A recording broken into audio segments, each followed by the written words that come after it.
പോയി യാത്ര ചെയ്ത് ഈ മീൻ പിടിച്ചു കൊണ്ടുവരുന്നത്. അവർ അങ്ങനെ ഈ കടലിലേക്ക് സഞ്ചരിച്ചു കൊണ്ടിരിക്കുമ്പോൾ തങ്ങളുടെ ആ ആഗ്രഹം എന്ന് പറയുന്നത് ചില മീനുകളെ പിടിച്ച് തിരിച്ചു കൊണ്ടുവന്ന് തങ്ങളുടെ മക്കൾക്ക് വേണ്ടിയുള്ള ആ പണം സമ്പാദിക്കണമെന്നുള്ള ആശയോടുകൂടിയാണ് അവർ കടന്നു പോകുന്നത്. തങ്ങൾ ഈ വീടും അതുപോലെ തന്നെ കുടുംബവും ആ സ്ഥാനമാനങ്ങളൊക്കെ വിട്ട് ആ സ്ഥലവും ഒക്കെ വിട്ട് തങ്ങൾ ദൂരത്തേക്ക് യാത്ര ചെയ്യുമ്പോഴും തങ്ങളുടെ ആഗ്രഹവും ചിന്തയും എന്ന് പറയുന്നത് അല്പ ദിവസം കഴിഞ്ഞ് ഞങ്ങൾ വീണ്ടും മടങ്ങി ഞങ്ങളുടെ വീട്ടിൽ തന്നെ തിരിച്ചു വരും. കേവലം ഇതൊരു ഉപജീവനം, മീൻ പിടിക്കുക എന്നൊരു ലക്ഷ്യം മാത്രമേ ഇവിടെയുള്ളൂ. ഇതൊരു വാസസ്ഥലമല്ല, ഇവിടെയല്ല ഞങ്ങൾ താമസിക്കേണ്ടത്. മടങ്ങി ഞങ്ങൾ പോയി ഞങ്ങളുടെ വീടുകളിൽ എത്തിച്ചേരണമെന്നുള്ള ആ വാഞ്ചയോടുകൂടെ തന്നെയാണ് അവർ ആ കാര്യങ്ങൾ ചെയ്യാറുള്ളത്. നാമും വിശ്വാസികളായ നാമും നമുക്കറിയാം, നമ്മുടെ പൗരത്വം, നമ്മുടെ ദേശം എന്ന് പറയുന്നത് ഇതല്ല, അത് സ്വർഗമാണ്. നാം ഇവിടെ പരദേശികളായിട്ട് പാർക്കുന്നവരാണ്. എന്നാൽ കുറച്ചു കാലം ഉപജീവനത്തോടും അല്ലെങ്കിൽ ദൈവം നമ്മളോട് ആക്കിയിരിക്കുന്ന ഉദ്ദേശത്തോടുള്ള ബന്ധത്തിൽ നിർവഹിക്കുവാനാണ് നാം ഈ ഭൂമിയിലായിരിക്കുന്നത്. എന്നാൽ നമ്മുടെ ചിന്തയും നമ്മുടെ മനവും ഒരുപോലെ ആഗ്രഹിക്കുന്ന ഒന്നുണ്ട്. നാം തിരിച്ച് നമ്മുടെ നാഥന്റെ അടുത്ത് പരലോകത്ത് അഥവാ സ്വർലോകത്തിലേക്ക് നാം തിരികെ ചെല്ലും. കുറച്ചു കാലം മാത്രമാണ് ഇവിടെ നാം ആയിരിക്കുന്നത്. ആ ആയിരിക്കുന്നത് യേശുവിന് വേണ്ടിയാണ്, സുവിശേഷത്തിന് വേണ്ടിയാണ്. അടുത്തതൊരു തമിഴ് ഗാനമാണ്. പരലോകം താൻ എൻ പേച്ച്, പരിശുദ്ധൻ താൻ എൻ മൂച്ചയിൽ എന്ന് ആരംഭിക്കും.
വചനഘോഷണം 2024 എന്ന തലക്കെട്ടിൽ ഇവിടെ നടക്കുന്ന കൺവെൻഷന്റെ അവസാന ഗാനമാണ് അടുത്തതായിട്ട് നാം പാടുവാനായിട്ട് പോകുന്നത്.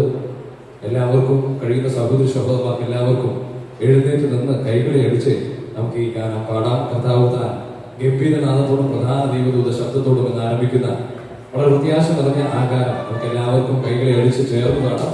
നേരത്തെ ഓർമ്മിപ്പിച്ചതുപോലെ ചില കസേരകൾ കൂടെ ഇവിടെ മുൻപിൽ കിടക്കുന്നുണ്ട്. എല്ലാവരും അതുകൂടി ഒന്ന് സഹകരിച്ചാൽ ഏറ്റവും മനോഹരമായിരിക്കും.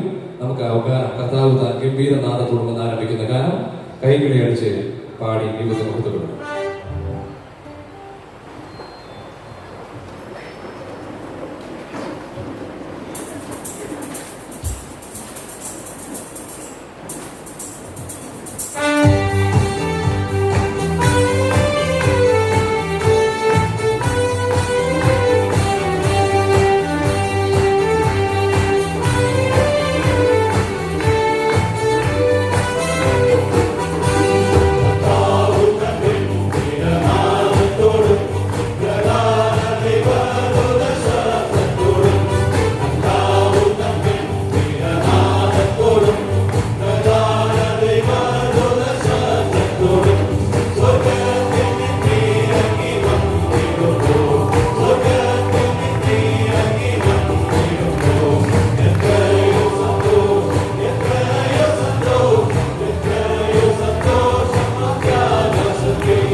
ദൈവനാമത്തിന് മഹത്വമുണ്ടാകുമാറാകട്ടെ.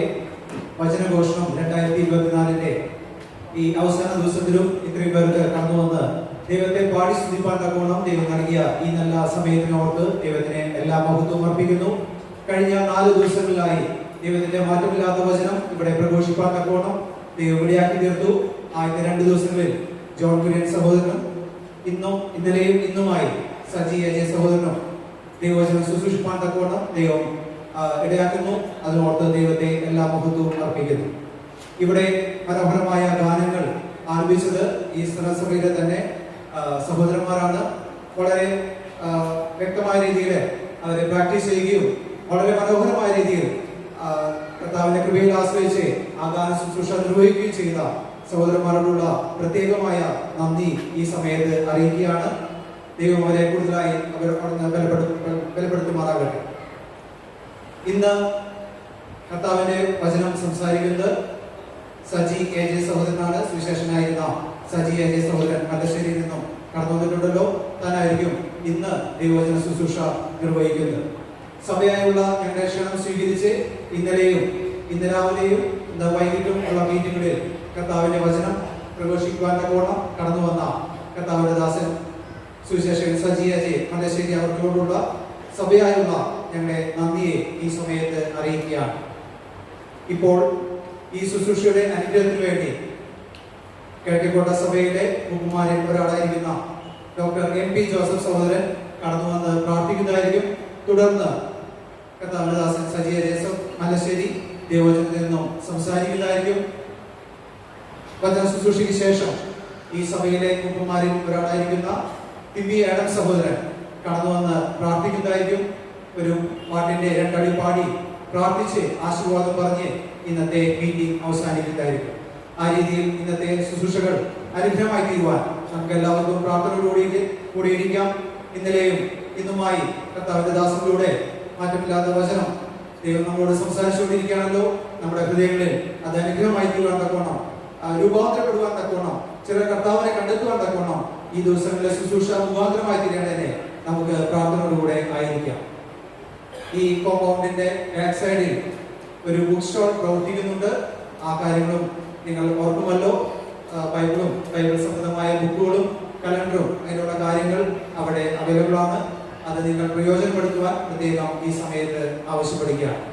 ഇപ്പോൾ കർത്താവിന്റെ ദാസൻ ഡോക്ടർ എം പി ജോസഫ് സഹോദരൻ ശുശ്രൂഷയുടെ അനുഗ്രഹത്തിന് വേണ്ടി പ്രാർത്ഥിക്കുന്നതായിരിക്കും. തുടർന്ന് സജി എ ജെ സഹോദരൻ സുവിശേഷകൻ സജി എ ജെ സഹോദരൻ ദൈവവചന ശുശ്രൂഷ നിർവഹിക്കുന്നതായിരിക്കും. ശുശ്രൂഷയ്ക്കായി സഹോദരന്മാരെ ക്ഷണിക്കുക. ഇന്നത്തെ ഈ വചനാഘോഷണ ശുശ്രൂഷയുടെ അനുഗ്രഹത്തിനായിട്ട് നമുക്ക് പ്രാർത്ഥിക്കാം. നമുക്ക് ഞങ്ങൾ അതിഥിമായി സ്നേഹിക്കുന്ന ഞങ്ങളുടെ സ്വർഗ്ഗസ്ഥ പിതാവായ ദൈവമേ, കർത്താവെ, ഞങ്ങൾ തിരുസന്നിധി അണയുകയാണ്. ഞങ്ങൾ അവിടുത്തെ മഹത്വം കണ്ടുകൊണ്ട് അവിടുത്തെ സ്തുതിക്കുന്നു, സ്തോത്രം ചെയ്യുന്നു, വന്ദിക്കുന്നു, ആരാധിക്കുന്നു. ഇന്ന് ഉച്ചതിരിഞ്ഞ സമയം ഈ വിധമായി ക്രമീകരിപ്പാൻ ഈ സഭയെ അവിടുന്ന് ഉദ്യമിപ്പിച്ചതിനായിട്ട് ഞങ്ങൾ അവിടുത്തെ സ്തുതിക്കുന്നു, സ്തോത്രം ചെയ്യുന്നു. ദൈവവചനം പ്രഘോഷിപ്പാൻ തക്കവണ്ണം ഇവിടുത്തെ സഹോദരന്മാരെയും ഇവിടുത്തെ സഭയെയും അവിടുന്ന് സഹായിച്ചതിനാണ് സ്തോത്രം. ഇങ്ങനൊരു അവസരം ഒരുക്കപ്പെട്ടതിനാണ് സ്തോത്രം. കർത്താവ് അനേകർ കടന്നു വന്നുകൊണ്ട് അവർ സുവിശേഷം ശ്രമിപ്പാൻ, ദൈവവചനം അത് ശ്രമിപ്പാൻ, അവരുടെ ജീവിതത്തിന്റെ ഭാഗമാക്കി തീർക്കുവാൻ കർത്താവ് ഒരു പ്രാവശ്യം കൂടെ തന്ന ഈ നല്ല സന്ദർഭത്തെ ഓർത്ത് സ്തുതിക്കുന്നു. കർത്താവെ, എല്ലാ ശബ്ദവും ലൈറ്റും മുതലായ എല്ലാതും കൃത്യമായി പ്രവർത്തിപ്പാൻ കർത്താവിനോട് ഞങ്ങൾ സമ്മതം ചോദിക്കുകയാണ്. കർത്താവ് അതിനെ ഗ്രഹിക്കുന്നതിന് പ്രത്യേകം പ്രാർത്ഥിക്കുന്നു. കർത്താവ്, തിരുവചന കേൾവിക്കായി ഞങ്ങൾ ഇരിക്കുമ്പോൾ ഞങ്ങൾ കേൾക്കുന്നത് തിരുവചനമാണെന്നും കർത്താവിന്റെ വാക്കുകളാണെന്നും അറിവാൻ തക്കണം, കേൾപ്പാൻ തക്കണം. അതിനായി ഞങ്ങളെ ഒരുക്കണമെന്ന് പ്രാർത്ഥിക്കുന്നു. ആ വചനം പ്രസ്താവിക്കുന്ന പ്രിയദാസനെ ഞങ്ങൾ തിരുസന്നിധിയിൽ ഉയർത്തുന്നു. കർത്താവ്, പരിശുദ്ധാത്മ നിറവിൽ ക്രൂശിന്റെ മറവിൽ നിന്നുകൊണ്ട് ഞങ്ങൾക്ക് ആവശ്യമായത് പറഞ്ഞു തരുവാൻ കർത്താവെ സഹായിക്കണമേ എന്ന് പ്രാർത്ഥിക്കുന്നു. കർത്താവ്, പാപികൾ ചിലർ രക്ഷിക്കപ്പെടുവാൻ, കർത്താവിനെ അറിഞ്ഞ് വിശ്വാസികൾ എന്ന നിലയിൽ കർത്താവിനെ പിൻപറ്റുന്ന ഞങ്ങളെ സംബന്ധിച്ചിടത്തോളം ഞങ്ങളുടെ ജീവിതത്തിലെ കുറവുകളെ കാണിച്ചു തരുന്ന ചില സമയങ്ങൾ ആയി തീരട്ടെ. ഇത് ഞങ്ങൾ പ്രാർത്ഥിക്കുകയാണ്. മാനസാന്തരത്തിന്റെ അനുഭവം ഞങ്ങൾക്ക് തരണം കർത്താവെ. ആ വിധത്തിൽ കർത്തഹിതത്തിൽ ഞങ്ങൾ വരും ദിവസങ്ങൾ ജീവിപ്പാൻ ഈ വചനഘോഷണം ഞങ്ങൾക്ക് ഇടയാക്കണം എന്ന് ഞങ്ങൾ പ്രാർത്ഥിക്കുന്നു. എല്ലാ വിധത്തിലും അവിടുന്ന് അനുഗ്രഹിക്കണം എന്ന് പ്രാർത്ഥിക്കുന്നു. കർത്താവിന്റെ ഹിതം ഞങ്ങൾ നിറവേറണമെന്ന് പ്രാർത്ഥിക്കുന്നു. എല്ലാം ഞങ്ങൾക്ക് വേണ്ടി ജീവൻ വെച്ച കർത്താവും രക്ഷിതാവുമായ യേശു ക്രിസ്തുവിന്റെ വിലയേറിയ നാമത്തിൽ ചോദിച്ചുകൊള്ളുന്നു പിതാവേ, ആമേൻ. മഹാപരിശുദ്ധനും തേജോമയനും സർവശക്തനുമായ നമ്മുടെ കർത്താവും രക്ഷിതാവുമായ യേശു ക്രിസ്തുവിന്റെ നിസ്തുല്യമായ നാമവും വാഴ്ത്തപ്പെടുമാറാകട്ടെ. ഈ രണ്ടാമത്തെ സന്ധ്യയിലും കൺവെൻഷന്റെ 4ാമത്തെ രാത്രിയിലും നമുക്കൊന്നിച്ച് ദൈവസന്നിധിയിൽ പ്രാർത്ഥനയോടെ ആയിരിക്കാൻ നല്ലവനായ കർത്താവ് നമ്മളോട് കൃപ കാണിക്കുന്നത് കൊണ്ട് ദൈവത്തിന് ഞാൻ നന്ദി നിറഞ്ഞ ഹൃദയത്തോടെ സ്തോത്രം ചെയ്യുന്നു. ഞാൻ പ്രാരംഭമായി എനിക്ക് ഇങ്ങനൊരു അവസരമൊരുക്കി ഈ ശുശ്രൂഷയ്ക്ക് വേണ്ടി എന്നെ ക്ഷണിച്ച സ്ഥലം സഭയോടും ഇവിടുത്തെ ഉത്തരവാദിത്തപ്പെട്ട പ്രിയപ്പെട്ടവരോടും എൻ്റെ ഹൃദയം നിറഞ്ഞ നന്ദി ഞാൻ അറിയിക്കുകയാണ്.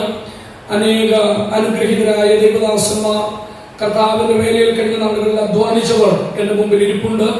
അതുപോലെ സഭാവിശ്വാസികൾ, പ്രിയപ്പെട്ടവർ, അടുത്ത ഏകദേശം 1 മണിക്കൂറോളം നാം കേൾക്കുവാൻ പോകുന്ന ദൈവവചനത്തിന്റെ മുമ്പാകെ നമുക്ക് വളരെ പ്രാർത്ഥനയോടെ ആയിരിക്കാം. ദൈവത്തിന്റെ വചനം ഇന്ന് രാത്രിയിലും സ്വന്തമായി ദൈവത്തിന്റെ പരിശുദ്ധാത്മാവ് നമുക്ക് ധാരാളമായി നൽകേണ്ടതിന് നമുക്ക് ദൈവസന്നിധിയിൽ പ്രാർത്ഥനയോടെ തുടരാം. കഴിഞ്ഞ രാത്രിയിൽ നാം ഒന്നിച്ച് ചിന്തിക്കുവാനിടയായിത്തീർന്ന കാര്യം, നമ്മുടെ കർത്താവായ യേശു ക്രിസ്തു കർത്താവാണ്. അവൻ എല്ലാവർക്കും കർത്താവാണ്. അവൻ കർത്താവാണ്. നാം അവസാനമായി ചിന്തിച്ചത്, നമ്മുടെ കർത്താവ് വേഗം വരുന്നു. അവൻ തന്റെ ഭക്തന്മാർക്ക് പ്രതിഫലം കൊടുക്കുവാനായിട്ട് വരുന്ന കർത്താവാണ്. ഈ കർത്താവിന്റെ മടങ്ങിവരവാണ് നമുക്ക് പ്രചോദനം നൽകുന്ന, വിശ്വാസ ജീവിതത്തിൽ തുടരുവാൻ നമുക്ക് സന്തോഷം നൽകുന്ന ഒരു വിഷയം. പ്രശ്നങ്ങളും പ്രതികൂലങ്ങളും നാം അഭിമുഖീകരിക്കുമ്പോൾ നാം അറിയാതെ ദൈവത്തോട് പറഞ്ഞു പോകും, കർത്താവെ, നീ മടങ്ങി വന്നെങ്കിൽ കൊള്ളാമായിരുന്നു. ആ പ്രാർത്ഥന ആത്മാർത്ഥമുള്ളതായിരുന്നെങ്കിൽ എത്ര നന്നായിരുന്നു. ഇന്ന് രാത്രിയിൽ ഞാൻ ആ ഒരു വിഷയം വെച്ച് നിങ്ങളോട് ചില ചിന്തകൾ പങ്കുവയ്ക്കുവാനാണ് ആഗ്രഹിക്കുന്നത്. ചിന്തയ്ക്ക് ആധാരമായി നമുക്ക് യെശയ്യാ പ്രവാചകന്റെ പുസ്തകം 64-ാം അധ്യായം അതിന്റെ 1-2 വാക്യങ്ങൾ വായിച്ചു കേൾക്കാം. നമുക്കറിയാം, പ്രവാചകന്മാരിൽ അഥവാ എഴുത്തുകാരായ പ്രവാചകന്മാരിൽ അതിശ്രേഷ്ഠനാണ് യെശയ്യാ പ്രവാചകൻ. യെശയ്യാ പ്രവാചകന്റെ പുസ്തകത്തെ മിനി ബൈബിൾ എന്നാണ് അറിയപ്പെടുന്നത്. അതിന്റെ കാരണം ആദ്യത്തെ 39 അധ്യായങ്ങൾ പഴയ നിയമത്തെ സൂചിപ്പിച്ചുകൊണ്ട് ന്യായവിധി എന്നുള്ള വിഷയം സംസാരിക്കുകയാണ്. എന്നാൽ രണ്ടാമതായിട്ടുള്ള 40 മുതൽ 66 വരെയുള്ള അടുത്ത 27 അധ്യായങ്ങൾ നമുക്ക് കാണുവാൻ കഴിയുന്നത് പുസ്തകങ്ങൾ അത് കർത്താവായ യേശു ക്രിസ്തുവിലൂടെയുള്ള രക്ഷ എന്നുള്ള വിഷയമാണ് അവിടെ കാണുവാനായിട്ട് കഴിയുന്നത്. അങ്ങനെ ഇത് രണ്ടായിട്ട് വിഭജിക്കപ്പെട്ടിരിക്കുന്നു. അതിന്റെ രണ്ടാമത്തെ ഭാഗം രക്ഷ എന്നുള്ള വിഷയം ധാരാളമായി പരാമർശിക്കുന്ന ആ വേദഭാഗത്തു നിന്നുമാണ് നാം വായിച്ചു കേൾക്കുവാൻ പോകുന്നത്. യെശയ്യാ പ്രവാചകന്റെ പുസ്തകം 64-ാം അധ്യായം അതിന്റെ 1-2 വാക്യങ്ങൾ. അയ്യോ, ജാതികൾ തിരുമുമ്പിൽ വിറയ്ക്കത്തക്കവണ്ണം നിന്റെ നാമത്തെ നിന്റെ വൈരികൾക്ക് വെളിപ്പെടുത്തുവാൻ തീയിൽ ചുള്ളി കത്തുന്നത് പോലെയും തീ കൊണ്ട് വെള്ളം തിളക്കുന്നത് പോലെയും മലകൾ നിന്റെ മുമ്പിൽ ഉരുകിപ്പോകത്തക്കവണ്ണം നീ ആകാശം കയറി ഇറങ്ങി വന്നെങ്കിൽ കൊള്ളായിരുന്നു. അയ്യോ, നീ ആകാശം കീറി ഇറങ്ങി വന്നെങ്കിൽ കൊള്ളായിരുന്നു. ഇത് യെശയ്യാ പ്രവാചകന്റെ ഒരു പ്രാർത്ഥനയാണ്. ഈ പ്രാർത്ഥന ആരംഭിക്കുന്നത് യെശയ്യാ പ്രവാചകന്റെ പുസ്തകം 63-ാം അധ്യായത്തിലാണ്. അയ്യോ യഹോവേ, നീ ആകാശം കീറി ഇറങ്ങി വന്നെങ്കിൽ കൊള്ളായിരുന്നു.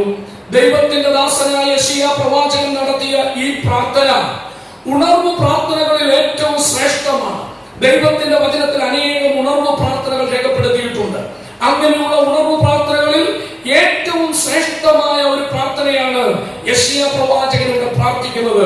അയ്യോ യഹോവേ, ജാതികൾ തിരുമുമ്പിൽ വിറയ്ക്കത്തക്കവണ്ണം നീ ആകാശം കീറി ഇറങ്ങി വന്നെങ്കിൽ കൊള്ളാമായിരുന്നു. ഓ Lord, rend the heavens and come down. ദൈവം ആകാശം കീറി ഇറങ്ങി വരണം. അത് യെശയ്യാ പ്രവാചകന്റെ പ്രാർത്ഥനയാണ്.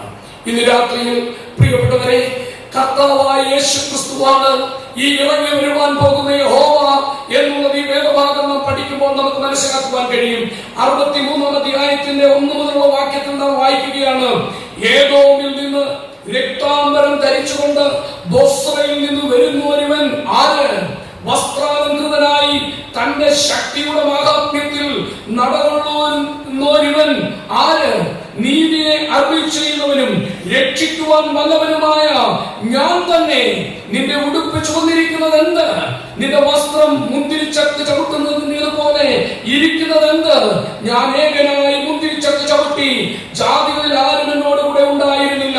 എന്റെ കോപത്തിൽ ഞാൻ അവരെ ചവിട്ടി, എന്റെ ക്രോധത്തിൽ അവരെ മെതിച്ചു കളഞ്ഞു. അവരുടെ രക്തം എന്റെ വസ്ത്രത്തിൽ തെറിച്ചു, എന്റെ ഉടുപ്പൊക്കെയും മലിനമായിരിക്കുന്നു. കർത്താവായ യേശു ക്രിസ്തുവാണ് ഈ വരുന്ന ജാതികളെ ന്യായം യഹോവയായ ദൈവമെന്ന് നാം പ്രവചനങ്ങൾ പഠിക്കുമ്പോൾ നമുക്ക് നന്നായിട്ട് മനസ്സിലാക്കുവാൻ കഴിയും. അങ്ങനെയാണെങ്കിൽ കർത്താവ് ആകാശം കീറി ഇറങ്ങി വരണമെന്ന് യെശയ്യാ പ്രവാചകൻ പ്രാർത്ഥിക്കുമ്പോൾ ഈ കർത്താവിന്റെ മടങ്ങിവരവിന് വേണ്ടിയാണ് പ്രാർത്ഥിക്കുന്നത്. പ്രിയപ്പെട്ടവരെ, നമുക്കറിയാം 1948 മെയ് മാസം 14-ാം തീയതിയാണ് ഇസ്രായേൽ രാഷ്ട്രം സ്ഥാപിക്കപ്പെട്ട് അതിന്റെ സ്വാതന്ത്ര്യം ആ രാജ്യത്തിന് ഈ തലമുറയിൽ ലഭിച്ചത്. അങ്ങനെ 1948 മെയ് മാസം 14-ാം തീയതി ആ രാഷ്ട്രം രൂപീകൃതമായി അവർ സ്വതന്ത്രരായപ്പോൾ ആദ്യം അവർ ഉറക്കെ പബ്ലിക്കായിട്ട് വായിച്ചൊരു വേദഭാഗമാണ് യെശയ്യാ പ്രവാചകന്റെ പുസ്തകം 64-ാം അധ്യായം. ഇന്നും മെയ് മാസം 14-ാം തീയതി അവർ സ്വാതന്ത്ര്യ ദിനം ആഘോഷിക്കുമ്പോൾ എപ്പോഴും തുടർച്ചയായി അവർ ഈ അധ്യായം മുഴുവൻ വായിക്കാറുണ്ട്. എന്താണ്? യഹോവേ, ആകാശം കീറി ഇറങ്ങി വരണമേ. വീണ്ടും വീണ്ടും കഴിഞ്ഞ രാത്രിയിൽ നാം കണ്ടതുപോലെ അവർ യഹോവയെ കർത്താവേ ലോർഡ് എന്നാണ് വിളിക്കുന്നത്. നമുക്കറിയാം ബൈബിളിൽ LORD എന്ന ക്യാപിറ്റൽ ലെറ്റർ എഴുതിയിരിക്കുമ്പോൾ വലിയ അക്ഷരത്തിൽ എഴുതിയിരിക്കുന്നത് യഹോവ എന്നുള്ളതിന് പകരമായിട്ട് ഉപയോഗിച്ചിരിക്കുന്ന പദമാണ്. അങ്ങനെയാണെങ്കിൽ നമ്മളിവിടെ വായിക്കുന്നുണ്ട് 17-ാം വാക്യത്തിൽ 63-ന്റെ 17-ാം വാക്യം, യഹോവേ, നീ ഞങ്ങളെ നിന്റെ വഴി വിട്ട് തെറ്റുമാറാക്കുന്നതും നിന്നെ ഭയപ്പെടാതെ വണ്ണം ഞങ്ങളുടെ ഹൃദയത്തെ കഠിനമാക്കുന്നതും എന്ന്. അവിടെ നാം വീണ്ടും കാണുകയാണ് കർത്താവേ എന്ന് വിളിക്കുന്ന ആ പ്രയോഗം. പിന്നെയും 16-ാം വാക്യത്തിൽ നമ്മൾ കാണുന്നുണ്ട്, യു ഓ ലോർഡ് ആർ അവർ ഫാദർ. കർത്താവേ, നീയാണ് ഞങ്ങളുടെ പിതാവ്. പിന്നെയും പിന്നെയും പിന്നെയും ദൈവത്തെ യഹോവേ കർത്താവേ എന്ന് വിളിച്ചുകൊണ്ട് ചില അഭ്യർത്ഥനകൾ നടത്തുന്നത് നമുക്കിവിടെ കാണുവാനായിട്ട് കഴിയും. അതുകൊണ്ട് ഈ വേദഭാഗത്തേക്ക് വരുമ്പോൾ യെശയ്യാ പ്രവാചകൻ പ്രാർത്ഥിക്കുകയാണ്. എന്താണ് ഇങ്ങനെ പ്രാർത്ഥിക്കുവാനായിട്ട് കാരണം?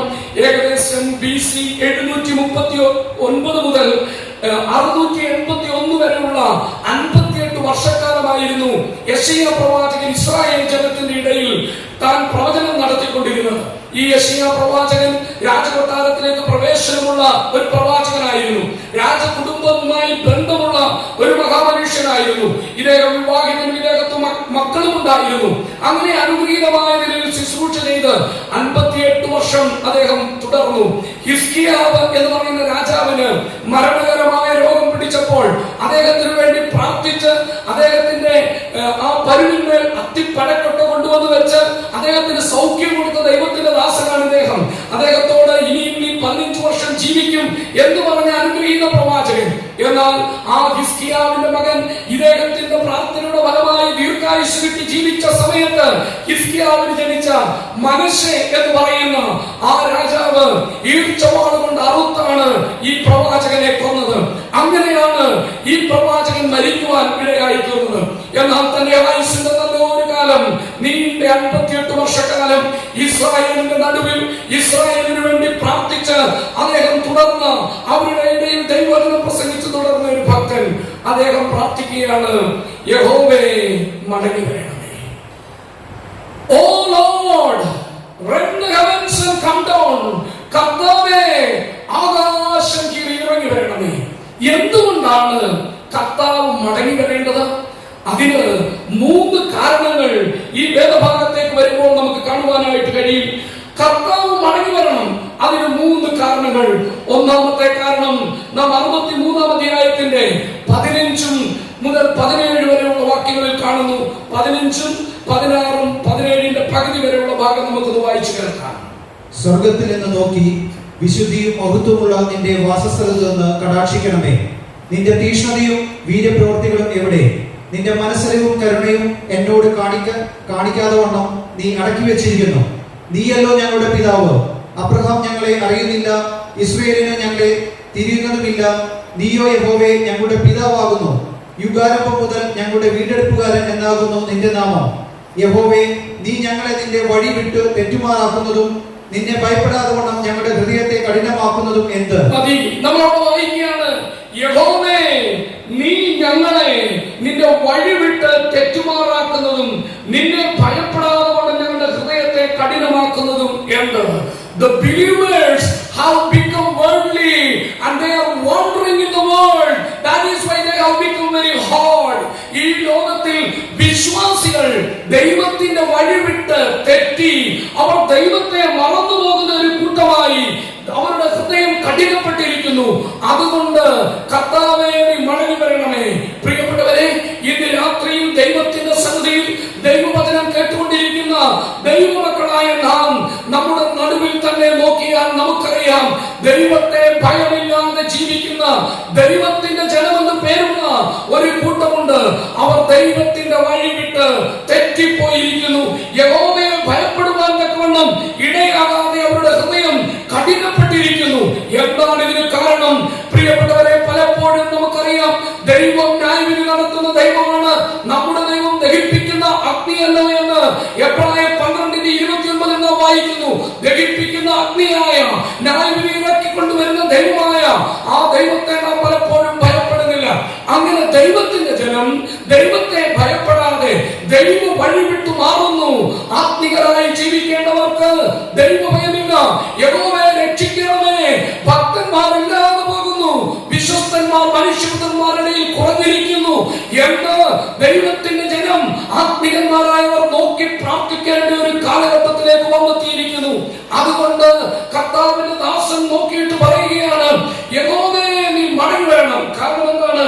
അവിടെ നാം വായിക്കുന്നത്, look down from heaven and see from your holy and glorious habitation.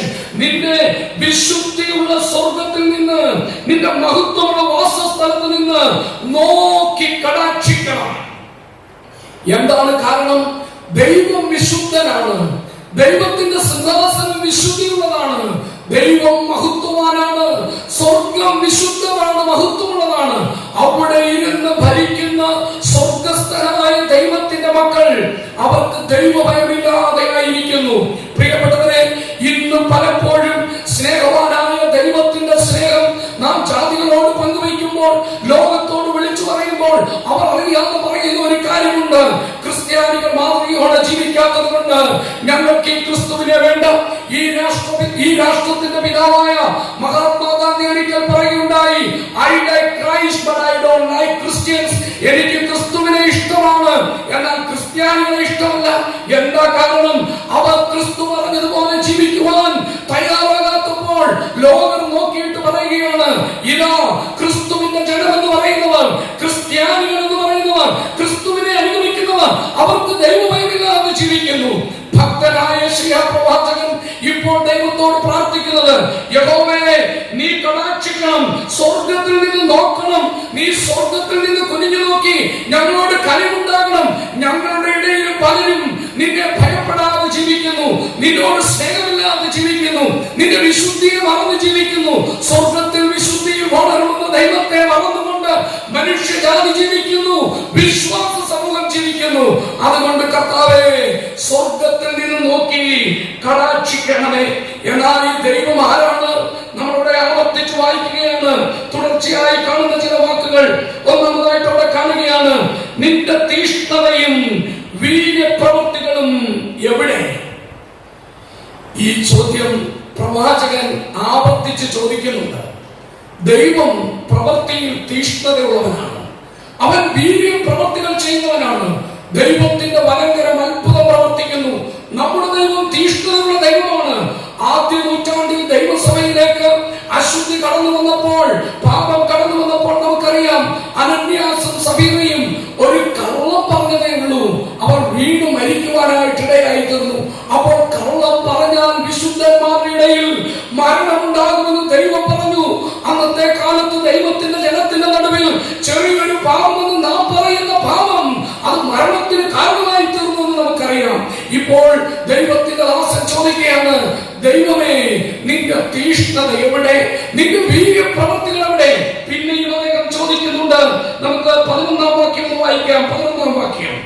അപ്പോൾ അവന്റെ ജനം മോശയുടെ കാലമായ പുരാതന കാലം ഓർത്ത് പറഞ്ഞത്, അവരെ തന്റെ ആടുകളുടെ ഇടയിലോട് കൂടെ സമുദ്രത്തിൽ നിന്ന് കരയേറുമാറാക്കിയവൻ എവിടെ? അവനെ തന്റെ ആടുകളുടെ ഇടയിലോട് കൂടെ സമുദ്രത്തിൽ നിന്ന് കരയേറുമാറാക്കിയവൻ എവിടെ? ദൈവത്തിന്റെ ജനമായ ഇസ്രായേൽ ഒരിക്കൽ ഫറവോന്റെ അടിമത്തത്തിലായിരുന്നു.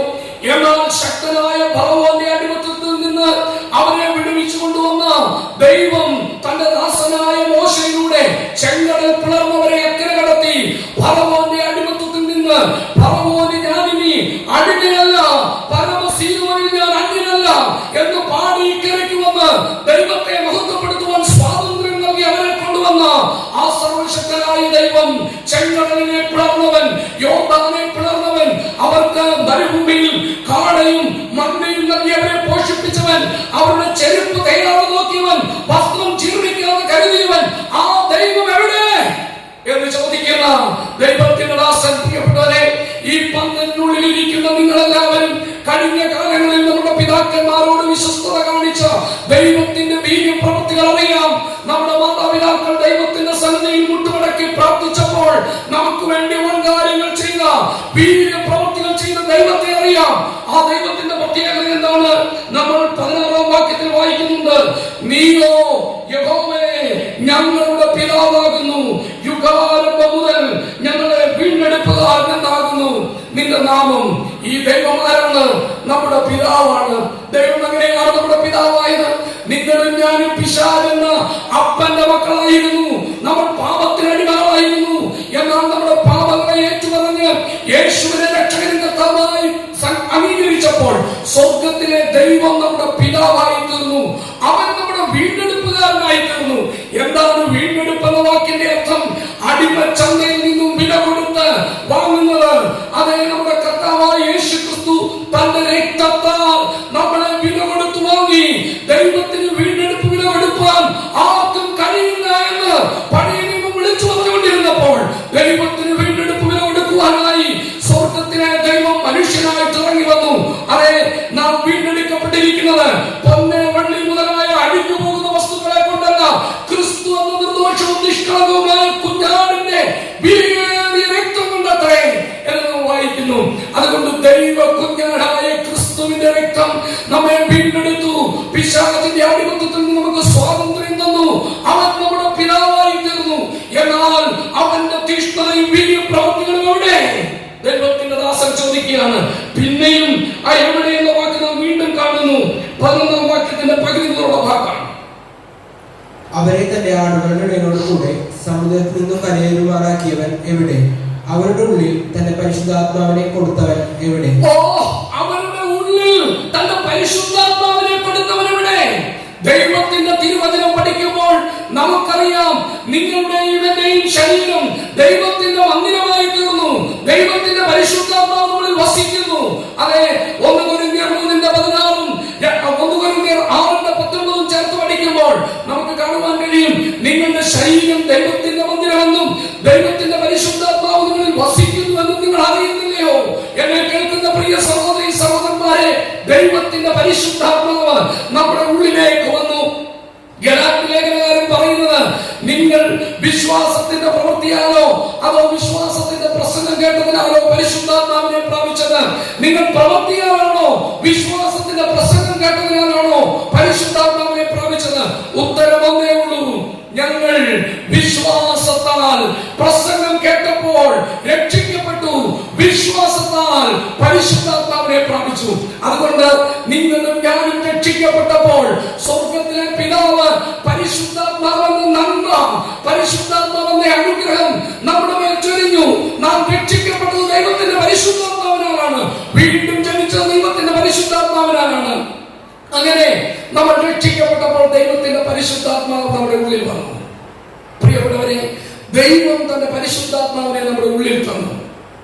നാം യോഹന്നാന്റെ സുവിശേഷം 14 അധ്യായങ്ങളിൽ ആവർത്തിച്ച് കർത്താവ് പരിശുദ്ധാത്മാവിനെ കുറിച്ച് പഠിപ്പിക്കുമ്പോൾ പരിശുദ്ധാത്മാവ് എന്ന മറ്റൊരു കാര്യസ്ഥനെ നിങ്ങളോടുകൂടെ എന്നേക്കും ഇരിക്കേണ്ടത് ഞാൻ നൽകുമെന്ന് പറഞ്ഞു. ഞാനും എന്റെ പിതാവും പരിശുദ്ധാത്മാവും വന്ന് നിങ്ങളോടുകൂടെ വാസം ചെയ്യുമെന്ന് പറഞ്ഞു. പ്രിയപ്പെട്ടവരെ, യേശുവിനെ രക്ഷകനും കർത്താവുമായി അംഗീകരിക്കുന്ന ഏതൊരു ദൈവ പൈതലിന്റെയും ഉള്ളിൽ പരിശുദ്ധാത്മാവുണ്ട്. റോമാലേഖനം 8-ാം അധ്യായം അതിന്റെ 15-23 വാക്യങ്ങൾ വായിക്കുമ്പോൾ നമുക്ക് കാണുവാൻ കഴിയും. 9, 15, 23 വാക്യങ്ങൾ വായിച്ചു കൊടുക്കുക. നമുക്ക് കാണുവാൻ കഴിയും, നാം അപ്പാ പിതാവേ എന്ന് വിളിക്കുന്ന പുത്രത്വത്തിന്റെ ആത്മാവിനെ നമുക്ക് തന്നിരിക്കുന്നു. നിങ്ങളും ഞാനും ആദ്യഫലമായ പരിശുദ്ധാത്മാവ്, ദൈവം ദാനമായി നൽകുന്ന ആദ്യ ദാനമായ പരിശുദ്ധാത്മാവിനെ പ്രാപിച്ചു. അതുകൊണ്ട് പരിശുദ്ധാത്മാവ് നമ്മുടെ ഉള്ളിലുണ്ട്. പരിശുദ്ധാത്മാവിനെ എന്തിനാണ് തന്നത്? പരിശുദ്ധ ആത്മാവ്, വിശുദ്ധിയുടെ ആത്മാവ്, വിശുദ്ധ ആത്മാവ് ഉള്ളിലുള്ളവർ വിശുദ്ധ ജീവിതം നയിക്കും. അതുകൊണ്ട് പ്രവാചകനോട് ചോദിക്കുകയാണ്, പരിശുദ്ധാത്മാവിനെ അവർക്ക് നൽകിയവൻ എവിടെ? ഇന്ന് രാത്രി ദൈവത്തിന്റെ പരിശുദ്ധാത്മാവ് വസിക്കുന്ന ദൈവജനമേ, നിങ്ങളും ഞാനും വിശുദ്ധിയിൽ ജീവിക്കേണ്ടത് ആവശ്യമാണ്. ഈ വേദഭാഗത്ത് പിന്നെയും നാം കാണുകയാണ് 13-ാം വാക്യം. അവർ ഇടറാത്തവണ്ണം മരുഭൂമിയിൽ ഒരു കുതിരയെ പോലെ അവരെ ആഴങ്ങളിൽ കൂടി നടത്തുകയും ചെയ്തവൻ എവിടെ? അതെ, ഒരു കുതിരയുടെ ശക്തി എന്താണെന്ന് നമുക്കറിയാം. കുതിരയുടെ ശക്തിയുള്ള ശക്തി പോലെ മരുഭൂമിയിൽ ആഴങ്ങളിൽ കൂടെ ഇവരെ നടത്തിക്കൊണ്ടുവന്ന, അതെ, അശക്തരെന്ന് തോന്നാവുന്ന, യുദ്ധം അഭ്യസിച്ചിട്ടില്ലാത്ത ഇവരെ കൊണ്ട് ദൈവം ചെയ്ത വൻകാര്യങ്ങൾ, അവർ തോൽപ്പിച്ച മഹാരാജാക്കന്മാർ, അവരുടെ മേൽ ശക്തി പകർന്ന ദൈവം, ആ ദൈവം എവിടെ? അത്ഭുതങ്ങളുടെ ദൈവം, തീഷ്ണതയുടെ ദൈവം, വീര്യപ്രവർത്തികളുടെ ദൈവം, പരിശുദ്ധാത്മാവിനെ കൊടുത്ത ദൈവം, ശക്തി പകർന്ന ദൈവം എവിടെ? എന്റെ പ്രിയ സഹോദരി സഹോദരന്മാരെ, ഇന്ന് രാത്രിയിൽ ദൈവത്തിന്റെ പരിശുദ്ധാത്മാവ് നമുക്ക് നൽകുന്ന ആ വലിയ ചിന്ത എന്ന് പറയുന്നത്, ആഹ്വാനം എന്ന് പറയുന്നത്, ദൈവത്തിന്റെ സഭ ഉണർത്തപ്പെടണം, വിശുദ്ധിയിൽ നാം വർദ്ധിച്ചു വരണം, ദൈവത്തിന് വേണ്ടി നാം നിൽക്കണം. പ്രവാചകൻ പ്രാർത്ഥിക്കുകയാണ്, ഓ കർത്താവേ, സ്വർഗ്ഗത്തിൽ നിന്ന് കുനിഞ്ഞു നോക്കി കടാക്ഷിക്കണം. നിന്റെ ഭക്തന്മാർ, നിന്റെ വിശ്വാസികൾ വഴി തെറ്റി കൊള്ളരുതാത്തവരായി ലോകത്തിലേക്ക് ഇറങ്ങിപ്പോയിരിക്കുന്നു. അതുകൊണ്ട് നീ മടങ്ങി വരണം. ഞാനത് വിശദീകരിക്കാതെ വീണ്ടും മുമ്പോട്ട് പോകട്ടെ. ഹൃദയം കഠിനപ്പെട്ടിരിക്കുന്ന, അങ്ങനെ വിശ്വാസത്തിൽ നിന്ന് പിന്മാറി കർത്താവിനെ വീണ്ടും ക്രൂശിക്കുന്നവരായി പോയിട്ടുള്ള ഏതെങ്കിലും വിശ്വാസികൾ ഇന്ന് രാത്രിയിൽ എന്നെ കേൾക്കുന്നെങ്കിൽ, നിങ്ങളെ വിശുദ്ധീകരിച്ച രക്തത്തെ മലിനമെന്ന് എണ്ണിക്കൊണ്ട് കർത്താവിനെ അപമാനിച്ച് ഒരു പിന്മാറ്റ ജീവിതം നടത്തുന്നവരുണ്ടെങ്കിൽ, ഇന്ന് രാത്രിയിൽ ദൈവത്തിന്റെ തീഷ്ണത പ്രവർത്തിക്കുന്നതിന് മുമ്പേ ദൈവസന്നിധിയിലേക്ക് മടങ്ങി വന്ന് നിങ്ങളുടെ പാപങ്ങളെ ഏറ്റുപറഞ്ഞ് മാനസാന്തരപ്പെട്ട് ദൈവസന്നിധിയിലേക്ക് വരുവാൻ ഞാൻ നിങ്ങൾക്ക് വളരെ വിനീതമായ ഒരു ആഹ്വാനം നൽകിക്കൊണ്ട് രണ്ടാമത്തെ കാര്യത്തിലേക്ക് പോവുകയാണ്. ഒന്നാമതായി നാം കണ്ടത്, ദൈവജനം വഴിവിട്ട് ലോകമയത്തുള്ളവരായി തീർന്നത് കൊണ്ട് കർത്താവേ നീ മടങ്ങി വരണമേ. രണ്ടാമത്തെ കാര്യം നാം കാണുന്നത് 63-ാം അധ്യായത്തിന്റെ 17 പകുതി മുതലുള്ള അടുത്ത ഭാഗം നാം വായിച്ചു നിർത്തതിന് ശേഷമുള്ള ഭാഗം. നിന്റെ അവകാശ ഗോത്രങ്ങളായ നിന്റെ ദാസന്മാർ നിമിത്തം മടങ്ങി വരണമേ. നിന്റെ വിശുദ്ധ ജനത്തിനെ അല്പകാലത്തേക്ക് മാത്രം കൈവശമായ ശേഷം നിന്റെ വിശുദ്ധ മന്ദിരത്തെ ഞങ്ങളുടെ വൈരികൾ ചവിട്ടിക്കളഞ്ഞു. ഞങ്ങളിതാ നീ ഒരിക്കലും വാണിട്ടില്ലാത്തവരും നിന്റെ നാമം വിളിക്കപ്പെട്ടിട്ടില്ലാത്തവരും എന്ന പോലെ ആയിത്തീർന്നിരിക്കുന്നു. നാം ഈ വേദഭാഗത്തേക്ക് വരുമ്പോൾ കാണുന്നത്, oh lord, come back because of your saints, because of the remnant, because of the faithful people, Lord, return to us. കർത്താവേ നീ മടങ്ങി വരണം. കാരണം എന്താണ്? നമ്മുടെ കാണുകയാണ് 17-ാം വാക്യത്തിന്റെ 2-ാം ഭാഗം. നിന്റെ അവകാശ ഗോത്രങ്ങളായ നിന്റെ ദാസന്മാർ നിമിത്തം മടങ്ങി വരണമേ. നിന്റെ വിശുദ്ധ ജനത്തിന് അല്പകാലത്തേക്ക് മാത്രം കൈവശമായ ശേഷം നിന്റെ വിശുദ്ധ മന്ദിരത്തെ ഞങ്ങളുടെ വൈരികൾ ചവിട്ടിക്കളഞ്ഞു. ഞങ്ങളിതാ നീ ഒരിക്കലും വാണിട്ടില്ലാത്തവരും നിന്റെ നാമം വിളിക്കപ്പെട്ടിട്ടില്ലാത്തവരും എന്ന പോലെ ആയിത്തീർന്നിരിക്കുന്നു. പ്രിയപ്പെട്ടവരെ, കഴിഞ്ഞ രാത്രിയിൽ നാം യാക്കോബ് എഴുതിയ ലേഖനത്തിൽ നിന്നും ചിന്തിച്ചപ്പോൾ പറയുകയുണ്ടായി, യാക്കോബ് ലേഖനം എഴുതിയത് AD 45-ലോ 46-ലോ ആണ്. അതിന് തൊട്ടു മുമ്പുള്ള വർഷം AD 44-ൽ ഹേരോദ് അഗ്രിപ്പ യോഹന്നാന്റെ സഹോദരനായ യാക്കോബിനെ കൊന്നു. എന്നാൽ ആ നാളുകളിൽ തന്നെ ഹേരോദ് അഗ്രിപ്പാവ് അഹങ്കാരത്തോടെ സിംഹാസനത്തിൽ ഇരിക്കുമ്പോൾ കർത്താവിന്റെ ദൂതൻ ഇറങ്ങി വന്ന് അവനെ അടിച്ചു. അവൻ ക്രിമിക്കിരയായി. യോസേഫും ആ ഹേരോദ് അഗ്രിപ്പ ഒന്നാമന്റെ മരണത്തെ കുറിച്ച് രേഖപ്പെടുത്തിയിട്ടുണ്ട്. ദൈവത്തിന്റെ ദൂതൻ അടിച്ചിട്ട് ദൈവത്തിന്റെ ജനത്തിന്റെ ശത്രു ഇല്ലാതായത് നമുക്കറിയാം. കർത്താവിനെ ക്രൂശിച്ചു വന്ന പീലാത്തോസിനെ കുറിച്ച് എഴുതിയിരിക്കുന്നത്, അവൻ പിന്നെയും ഒരു ഭ്രാന്തനായി കൈകഴുകി ജീവിതം തുടർന്നിട്ട് ആത്മഹത്യ ചെയ്തു എന്നാണ് പറയപ്പെട്ടിരിക്കുന്നത്. ദൈവത്തിന്റെ ജനത്തിനെതിരെ ഉപദ്രവം കൊണ്ടുവന്ന എത്രയോ ആളുകൾ അങ്ങനെ കൊല്ലപ്പെട്ടു. യോഹന്നാനെ നാടുകടത്തിയ ഡൊമീഷ്യൻ ചക്രവർത്തി 1 വർഷം കൂടെ തികച്ചു ജീവിച്ചില്ല. ദൈവത്തിന്റെ ജനത്തിന് നേരെ എത്രയെത്ര ഭരണാധികാരികൾ ഉയർത്തെഴുന്നേറ്റു. അവരെയൊക്കെ അവരുടെ സ്ഥാനങ്ങളിൽ നിന്ന് നീക്കിയ ഒരു ശക്തനായ ദൈവമുണ്ട്. എന്നാൽ ഇവിടെ കർത്താവിന്റെ ദാസൻ പ്രാർത്ഥിക്കുകയാണ്, യഹോവേ നീ മടങ്ങി വരണം. നിന്റെ ഭക്തന്മാർ നിമിത്തം മടങ്ങി വരണം. കാരണം എന്താണ്? നിന്റെ ഭക്തന്മാർക്ക് അല്പകാലത്തേക്ക് മാത്രം കൈവശമായ ശേഷം നിന്റെ വിശുദ്ധ മന്ദിരത്തെ ഞങ്ങളുടെ വൈരികൾ ചവിട്ടിക്കളഞ്ഞു. നമുക്കറിയാം, ഈ കഴിഞ്ഞ വർഷം തന്നെ നോർത്ത് ഈസ്റ്റ് ഇന്ത്യയിൽ മണിപ്പൂരിൽ നടന്ന സംഭവം. എത്രയെത്ര ക്രൈസ്തവ ദൈവാലയങ്ങളാണ് മതവിരോധികൾ ചുട്ടരിച്ചത്, എത്രയെത്ര ക്രിസ്ത്യാനികളെയാണ് കൊന്നൊടുക്കിയത്. ഇന്ത്യയുടെ അങ്ങേയറ്റം മുതൽ ഇങ്ങേയറ്റം വരെ എത്രയെത്ര ക്രിസ്ത്യാനികളാണ് കൊല്ലപ്പെടുന്നത്. എത്രയെത്ര രാജ്യങ്ങളിൽ, ആഫ്രിക്കൻ രാജ്യങ്ങളിൽ, നൈജീരിയ, സുഡാൻ തുടങ്ങിയ രാജ്യങ്ങളിൽ, ഈജിപ്ത്, ഇറാഖ് മുതലായ രാജ്യങ്ങളിൽ ഇസ്ലാം തീവ്രവാദികൾ എത്രയെത്ര ക്രിസ്ത്യാനികളെ കൊന്നൊടുക്കുന്നു. പ്രിയപ്പെട്ടവരെ, ക്രിസ്ത്യാനികൾ അവർക്ക് എന്തെങ്കിലും ദോഷം ചെയ്തിട്ടാണോ? ഏതെങ്കിലും മതത്തിനെതിരെ അവരെന്തെങ്കിലും പ്രശ്നങ്ങൾ ഉണ്ടാക്കിയിട്ടാണോ? അല്ല. ഒരു കാലത്ത് കർത്താവ് സ്ഥാപിച്ച എത്രയെത്ര സഭകൾ നമുക്ക് വെളിപ്പാട് പുസ്തകത്തിലേക്ക് വരുമ്പോൾ നാം 2-3 അധ്യായത്തിൽ കാണുന്ന എഫെസോസ്, സ്മുർണ, പെർഗമോസ്, തുയതൈര, സർദീസ്, ഫിലദൽഫിയ, ലവോദിക്ക തുടങ്ങിയ ആ 7 സഭകൾ അതുണ്ടായിരുന്ന സ്ഥലം നമുക്കിന്നറിയാം. എർദോഗാൻ എന്ന് പറയുന്ന ഒരു വ്യക്തി പ്രസിഡന്റായി ഭരിച്ചുകൊണ്ട് അദ്ദേഹം ലോകത്തെ കീഴ്മേൽ മറിക്കുവാനായിട്ട് എഴുന്നേറ്റ് വന്നിരിക്കുകയാണ്. ഒരു കാലത്ത് ഈ ബൈബിളിൽ കാണുന്ന 7 സഭകൾ ഉണ്ടായിരുന്ന ആ സ്ഥലം ഇന്ന് ക്രിസ്ത്യാനികൾ പാടയില്ലാതായിരിക്കുന്ന ഹഗിയ സോഫിയ എന്നറിയപ്പെടുന്ന ഒരു പള്ളി അവിടെ ഉണ്ടായിരുന്നു.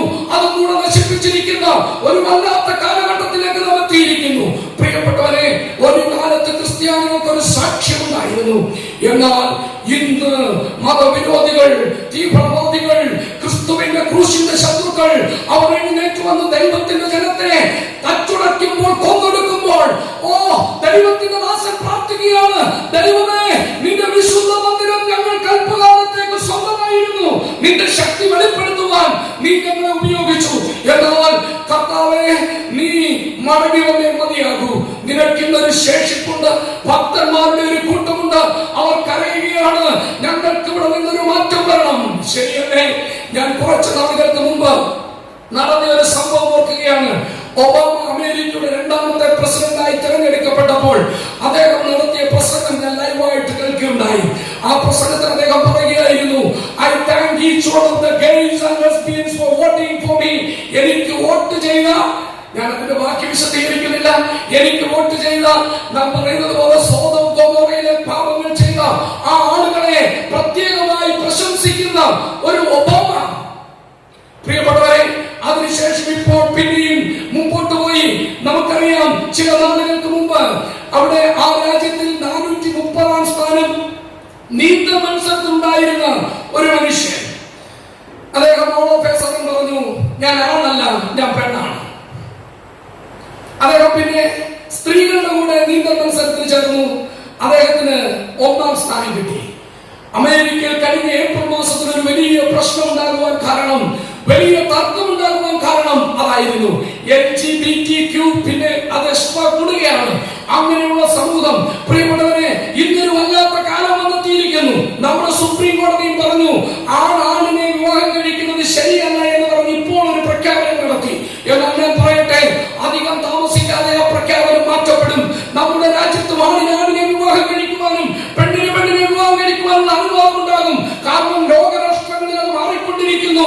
ലോകമൊക്കെ അംഗീകരിക്കപ്പെട്ടിരിക്കുന്നു. നാം ദൈവത്തിന്റെ വചനത്തിൽ നിന്ന് വായിക്കുന്നുണ്ട്, ലോകത്തിന്റെ കാലം പോലെ ഒരു കാലം വരുവാൻ പോകുന്നു. പ്രിയപ്പെട്ടവരെ, ഇന്ന് നാം ചുറ്റുപാടും നോക്കുമ്പോൾ നമ്മൾ ഭയപ്പെടുകയല്ലേ? കാരണം ദൈവത്തിന്റെ മക്കൾ കരയുകയാണ്. എന്താണ് കാരണം എന്നറിയാമോ? ഞാൻ അല്പം കൂടെ മുമ്പോട്ട് പോകുമ്പോൾ അത് വിശദീകരിക്കുന്നതായിരിക്കും. എന്നാൽ അതിന്റെ കാരണം, ഇന്ന് നമുക്ക് നമ്മുടെ കുഞ്ഞുങ്ങളെ വിശ്വാസത്തോടെ 13-14 വയസ്സായ പെൺമക്കളെ നമുക്ക് പുറത്തേക്ക് ഇറക്കി വിടുവാൻ കഴിയുമോ? ഒരു വല്ലാത്ത കാലഘട്ടത്തിൽ നമ്മൾ എത്തിയിരിക്കുന്നു. എത്ര ഭയപ്പാടോടുകൂടെയാണ് നമ്മുടെ കുഞ്ഞുങ്ങളെ നാം കോളേജിലേക്ക് വിടുന്നത്, മറ്റൊരു സ്ഥലത്ത് താമസിക്കുവാനായിട്ട് വിടുന്നത്. ലോകം അതിന്റെ വല്ലാത്ത സ്ഥിതിയിലേക്ക് വന്നെത്തിയിരിക്കുന്നു. ദൈവത്തിന്റെ ജനം കരയുകയാണ്, ഞങ്ങളുടെ കുഞ്ഞുങ്ങൾ വിശുദ്ധിയിൽ തുടരുവാൻ കർത്താവേ നീ സഹായിക്കണമേ. അതെ, ഈ കർത്താവ് വേഗം മടങ്ങി വന്നേ മതിയാവുകയുള്ളൂ. കാരണം ദൈവത്തിന്റെ ജനം വിശുദ്ധിയോടെ ജീവിക്കുന്ന ഭക്തന്മാർ പറയുകയാണ്, ഈ ലോകം ഞങ്ങൾക്ക് യോഗ്യമല്ല, ഇവിടെ ഞങ്ങൾക്ക് തുടരുവാൻ കഴിയില്ല. കർത്താവേ നീ മടങ്ങി വരണമേ. പ്രിയപ്പെട്ടവരെ, ഒരു കാലം നമുക്കുണ്ടായിരുന്നു. അപ്പോസ്തല പ്രവർത്തികൾ 5-ാം അധ്യായത്തിന്റെ 13-ാം പ്രത്യേകത നമ്മളോട് കാണുന്നുണ്ട്. നമുക്കതൊന്ന് വേഗം വായിച്ചു കേൾക്കാം. അപ്പോസ്തല പ്രവൃത്തികൾ 5:13. മറ്റുള്ളവരിൽ ആരും അവരോട് ചേരുവാൻ തുനിഞ്ഞില്ല. മറ്റുള്ളവരിൽ ആരും അവരോട് ചേരുവാൻ തുനിഞ്ഞില്ല. No one dared to join them. അതാണ് ഇംഗ്ലീഷിൽ അതിന് എഴുതിയിരിക്കുന്നത്. മറ്റുള്ളവരിൽ ആരും അവരോട് ചേരുവാൻ തുനിഞ്ഞില്ല. മറ്റുള്ളവർ ആരും എന്ന് പറഞ്ഞാൽ യഥാർത്ഥമായി വീണ്ടും ജനിച്ചവർ അല്ലാത്തവർ, യഥാർത്ഥമായി രക്ഷിക്കപ്പെടാത്തവർ ആരും അവരുടെ കൂട്ടത്തിലേക്ക് വന്നില്ല. അതേ, ഒരു കാലത്ത് ദൈവത്തിന്റെ സഭ എന്ന് പറയുന്നത് രക്ഷിക്കപ്പെട്ടവർ മാത്രമുള്ള വേർപെട്ട സഭകളായിരുന്നു നമുക്ക് ഉണ്ടായിരുന്നത്. എന്നാൽ ഇന്ന് കാലം മാറി. നമ്മുടെ സഭയിലേക്ക് വിവാഹം കഴിച്ചു വരുന്നവരും നമ്മൾ കൊണ്ടുവരുന്നവരും നമ്മുടെ സഭകളിൽ ജനിച്ചു വളർന്നവരും ഒക്കെ രക്ഷിക്കപ്പെടാത്തവരായിട്ട് മാറി. അങ്ങനെ രക്ഷിക്കപ്പെടാത്തവരും രക്ഷിക്കപ്പെട്ടവരും ഒന്നിച്ചു ചേർന്ന് ആരാധിക്കുമ്പോൾ രക്ഷിക്കപ്പെട്ടവർ അറിയാതെ പ്രാർത്ഥിക്കുന്ന ഒരു പ്രാർത്ഥനയുണ്ട്. കർത്താവേ, നീ മടങ്ങി വരണമേ. നിന്റെ ആ വിശുദ്ധ ആലയം അല്പകാലത്തേക്ക് മാത്രം നിന്റെ വിശുദ്ധ ജനത്തിന് സ്വന്തമായിരുന്നു. എന്നാൽ ഇപ്പോഴിതാ വൈരികളെ ചവിട്ടിക്കളയുന്നു. എന്താണ് സംഭവിച്ചത്? ശത്രുവായ പിശാച് അവന്റെ ആളുകളെ നമ്മുടെ ഇടയിലേക്ക് കൊണ്ടുവന്നു. രക്ഷിക്കപ്പെടാത്തവർ വിവാഹം കഴിച്ചോ അല്ലെങ്കിൽ അല്ലാതെയൊക്കെ നമ്മുടെ കൂട്ടത്തിൽ ചേർന്നു. അങ്ങനെ വന്ന് നമ്മളുടെ ഇടയിലേക്ക് വൈരികളുടെ ആളുകളെ റിക്രൂട്ട് ചെയ്ത് കൊണ്ടുവന്ന് നമ്മുടെ സമൂഹം വല്ലാതെ ആയിരിക്കുന്നു. ദൈവത്തിന്റെ ദാസന്മാരെ, ഇന്ന് രാത്രിയിൽ നാം പ്രാർത്ഥിക്കേണ്ട മറ്റൊരു കാര്യമാണ്, യഹോവയെ നീ മടങ്ങി വരണം. ഇനിയും വളരെ വേഗത്തിൽ മൂന്നാമത്തെ കാരണം നാം കാണുകയാണ്. 64-ാം അധ്യായത്തിന്റെ 1-2 വാക്യങ്ങൾ ഒരു പ്രാവശ്യം നമുക്ക് വായിക്കാം. അയ്യോ, ജാതികൾ തിരുമുമ്പിൽ വിറയ്ക്കത്തക്കവണ്ണം നിന്റെ നാമത്തെ നിന്റെ വൈരികൾക്ക് വെളിപ്പെടുത്തുവാൻ തീയിൽ ചുള്ളി കത്തുന്നത് പോലെയും തീ കൊണ്ട് വെള്ളം തിളക്കുന്നത് പോലെയും മലകൾ നിന്റെ മുമ്പിൽ ഉരുകി പോകത്തക്കവണ്ണം നീ ആകാശം കയറി ഇറങ്ങി വന്നെങ്കിൽ കൊള്ളായിരുന്നു. തീയിൽ ചുള്ളി കത്തുന്നത് പോലെ, തീ കൊണ്ട് വെള്ളം തിളക്കുന്നത് പോലെ മലകൾ തിരുമുമ്പിൽ ഇറങ്ങി പോകുവാൻ തക്കവണ്ണം കർത്താവേ, നീ ആകാശം കീറി ഇറങ്ങി വന്നെങ്കിൽ കൊള്ളായിരുന്നു. എന്തിനാണ് പ്രവാചകൻ ഇങ്ങനെ പ്രാർത്ഥിക്കുന്നത്? അതിന്റെ കാരണം ജാതികൾ കർത്താവിന്റെ മുമ്പിൽ വിറയ്ക്കണം.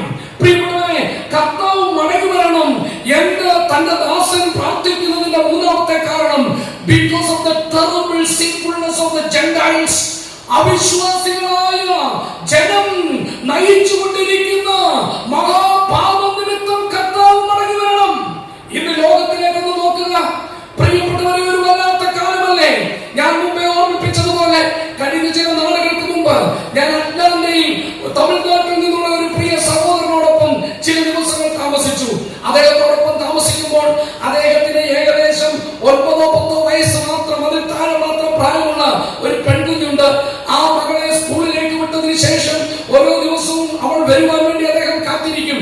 ഒരു ദിവസം ആ കൊച്ചു പെൺകുട്ടിയെ നോക്കിയിട്ട് അദ്ദേഹം എന്നോട് പറയുകയാണ്, എന്റെ മോളുടെ ടീച്ചർ പറഞ്ഞു വിട്ടിട്ടുണ്ട്, അവളെ ഷീ എന്നോ അല്ലെങ്കിൽ ഗേൾ എന്നോ നിലയിൽ അവളുടെ മാതാപിതാക്കൾ വിളിച്ചാൽ, പെണ്ണെന്നുള്ള നിലയിൽ അവളെ അഭിസംബോധന ചെയ്താൽ ചെന്ന് സ്കൂളിൽ പറയണം. സ്കൂളുകാർക്ക് ആ മാതാപിതാക്കൾക്കെതിരെ കേസ് കൊടുക്കാൻ. കാരണം എന്താണ്? നീ ആണാണോ പെണ്ണാണോ എന്ന് തെരഞ്ഞെടുക്കുവാൻ നിന്റെ മാതാപിതാക്കൾക്ക് കഴിയില്ല. അത് നീ തെരഞ്ഞെടുക്കുന്ന പ്രായമായിട്ടില്ല. അതുവരെ നീ പെണ്ണാണെന്ന്, നിന്നെ പെണ്ണെന്ന് അഡ്രസ് ചെയ്യുവാൻ അവർക്ക് കഴിയില്ലെന്ന്. പ്രിയപ്പെട്ടവരെ, ലീഗലി അവളെ പെണ്ണെന്ന് വിളിച്ചാൽ കുറ്റമാണ്. നമ്മുടെ നേഴ്സുമാർ പലരും അമേരിക്കയിൽ ജോലി ചെയ്യുന്നവരോട് നിങ്ങൾ ചോദിക്കുക, അവിടെ ഇരിക്കുന്ന ഒരു പുരുഷൻ ആശുപത്രിയിൽ അഡ്മിറ്റായി കിടക്കുമ്പോൾ ആദ്യം ചെന്ന് അദ്ദേഹത്തെ മിസ്റ്റർ എന്ന് വിളിക്കാൻ ഒക്കത്തില്ല. അദ്ദേഹത്തോട് ചെന്ന് ചോദിക്കണം, ഞാൻ നിങ്ങളെ മിസ്റ്റർ എന്ന് വിളിക്കണോ മിസ്സിസ് എന്ന് വിളിക്കണോ എന്ന് ചോദിക്കണം. എന്തൊരു കാലം! പെണ്ണിനെ കണ്ടിട്ട് അവളെ പെണ്ണെന്ന് വിളിക്കുവാൻ അനുവാദമില്ലാത്ത കാലം. ആണിനെ കണ്ടിട്ട് ആണെ എന്ന് വിളിക്കുവാൻ അനുവാദമില്ലാത്ത കാലം. ഒരു വല്ലാത്ത കാലത്തിലേക്ക് നിങ്ങൾ ഞാനും വന്നെത്തിയിരിക്കുന്നു. പ്രിയപ്പെട്ടവരെ, മനുഷ്യന്റെ പാപം ഇന്ന് പെരുകുകയല്ലേ. നമ്മുടെ നാട്ടിൽ വിദ്യാസമ്പന്നമായി നമ്മുടെ നാട്ടിൽ കുറെ നാളുകൾക്ക് മുമ്പ് ഞാൻ ഏഷ്യാനെറ്റിൽ ഒരു പ്രത്യേക പ്രോഗ്രാം കണ്ടു. നമ്മുടെ ഈ പാലക്കാട് സൈഡിലുള്ള ഒരു ചെറുപ്പക്കാരൻ ഒരു പശുക്രാവിനെ കല്യാണം കഴിച്ചു. ആ പശുവിനോടൊപ്പം ഒരു തന്റെ ബെഡ്റൂമിൽ അദ്ദേഹം അടുത്ത ദിവസം താമസിച്ചിട്ട് രാവിലെ പശുവിനെ കുളിപ്പിക്കാൻ കൊണ്ടുപോകുന്നു. അപ്പോഴാണ് ഏഷ്യാനെറ്റിന്റെ വാർത്ത നായകൻ ചെന്നിട്ട് അദ്ദേഹത്തെ ഇന്റർവ്യൂ ചെയ്യുന്നത്. എന്നിട്ട് ഓരോന്നിങ്ങനെ ചോദിക്കുകയാണ്. രാവിലെ പശുവിനെ അല്ല ഭാര്യയെ കുളിപ്പിക്കാൻ കൊണ്ടുപോകുന്ന ഭർത്താവ്. എന്തൊരു കാലം! അങ്ങനെയുള്ള ഒരു വല്ലാത്ത കാലത്തിലാണ് നിങ്ങളും ഞാനും വന്നെത്തിയിരിക്കുന്നത്. ദൈവത്തിന്റെ ദാസൻ പ്രാർത്ഥിക്കുകയാണ്, കർത്താവേ, നീ ആകാശം കീറി ഇറങ്ങി വന്നെങ്കിൽ കൊള്ളായിരുന്നു, ജാതികൾ തിരുമുമ്പിൽ വരയ്ക്കത്തക്കവണ്ണം. പ്രിയപ്പെട്ടവരെ, ഈ പ്രാർത്ഥന പ്രാർത്ഥിക്കുമ്പോൾ ദൈവം ആകാശം കീറി ആകാശം ചായിച്ച് ഇറങ്ങി വന്ന നിരവധി സന്ദർഭങ്ങളുണ്ട്. യെശയ്യാ പ്രവാചകൻ പ്രാർത്ഥിച്ചതുപോലെ, ഓ സ്വർഗത്തിൽ സിംഹാസനസ്ഥനായിരിക്കുന്ന ദൈവം, ദൈവത്തോടുള്ള സമത്വം മുറുകെ പിടിച്ചുകൊള്ളണമെന്നിരിക്ക വിചാരിക്കാതെ, ദൈവരൂപത്തിലിരിക്കെ ദൈവത്തോടുള്ള സമത്വം മുറുകെ പിടിക്കണമെന്ന് വിചാരിക്കാതെ ദാസരൂപമെടുത്ത് വേഷത്തിൽ മനുഷ്യനായി ഈ ഭൂമിയിലേക്ക് അവൻ ആകാശം കീറി ഇറങ്ങി വന്നു. കർത്താവായ യേശുക്രിസ്തു ഈ പ്രവാചകൻ പ്രാർത്ഥിച്ചതുപോലെ ആകാശം കീറി അവൻ മറിയയുടെ ഉദരത്തിൽ നിന്ന് ഈ ഭൂമിയിലേക്ക് പൂജാതനായി. ഏകദേശം 2000 വർഷങ്ങൾക്ക് മുമ്പ് യഹൂദിയിലെ ബേത്ലഹേമിൽ കീറ്റുശീലയിൽ കിടക്കുന്ന ക്രിസ്തുവിന്റെ ക്ലിഷ്ടമാം കിടപ്പ് കണ്ട് ഇന്ന് രാത്രിയിൽ ഞാനും വന്നിരിക്കുന്നു. അവൻ പ്രപഞ്ചത്തിന്റെ നാഥനായിരുന്നു, സർവ്വസൃഷ്ടിക്ക് ഉടമസ്ഥനായിരുന്നു. അവൻ തന്നെ വാക്കാൽ സകലത്തെയും ഉളവാക്കിയവനാണ്. അവൻ ഒരു മാംസപിണ്ഡമായി ഒരു ശിശുവായി അവിടെ ബേത്ലഹേമിലെ പുൽക്കൂട്ടിൽ കിടക്കുന്നു. അവൻ ജനിച്ചപ്പോൾ ആകാശം കീറി ദൂതന്മാർ ഇറങ്ങി വന്നു. അവർ പറഞ്ഞു, സർവ്വജനത്തിനും ഉണ്ടാകുവാനുള്ള ഒരു മഹാസന്തോഷം ഇന്ന് ഞാൻ നിങ്ങളോട് സുവിശേഷിക്കുന്നു. കർത്താവായ ക്രിസ്തു എന്ന രക്ഷിതാവ് നിങ്ങൾക്ക് വേണ്ടി ദാവീദിന്റെ പട്ടണത്തിൽ ജനിച്ചിരിക്കുന്നു. ആട്ടിടയന്മാർ രാത്രിയിൽ ചെന്ന് ആ ശിശുവിനെ കണ്ടു, ദൈവത്തെ മഹത്വപ്പെടുത്തി പോയി.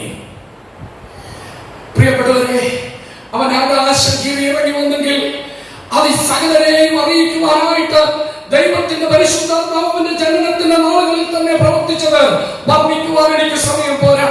എന്നാൽ അവൻ തന്റെ പരസ്യ ശുശ്രൂഷ ആരംഭിച്ചപ്പോൾ സ്വർഗ്ഗം തുറന്ന് ദൈവം അത് അരുളി ചെയ്തു.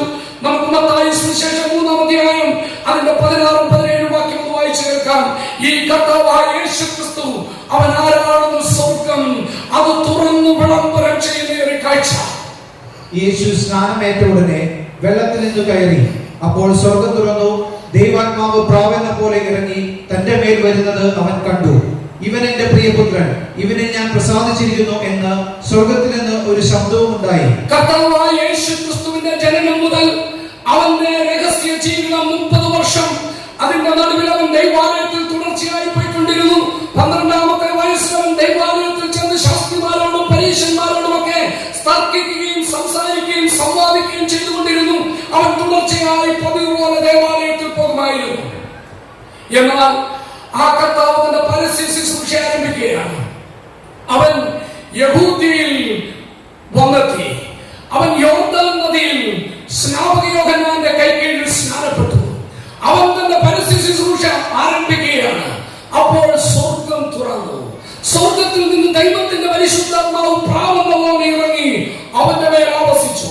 സ്വർഗ്ഗത്തിലെ സിംഹാസനത്തിൽ നിന്ന് സ്വർഗ്ഗം തുറന്നൊരു വിളംബരം നടത്തി. ഇവൻ എന്റെ പ്രിയപുത്രൻ, ഇവനിൽ ഞാൻ പ്രസാദിച്ചിരിക്കുന്നു. നമ്മുടെ കർത്താവായ യേശുക്രിസ്തുവിൽ പാപമില്ലായിരുന്നു. അവന്റെ രഹസ്യ ജീവിതത്തിൽ അവനൊരു പാപവും ചെയ്തിട്ടില്ല. സ്വർഗ്ഗത്തിലെ ദൈവം അവനെ കുറിച്ച് സാക്ഷ്യം പറയുകയാണ്.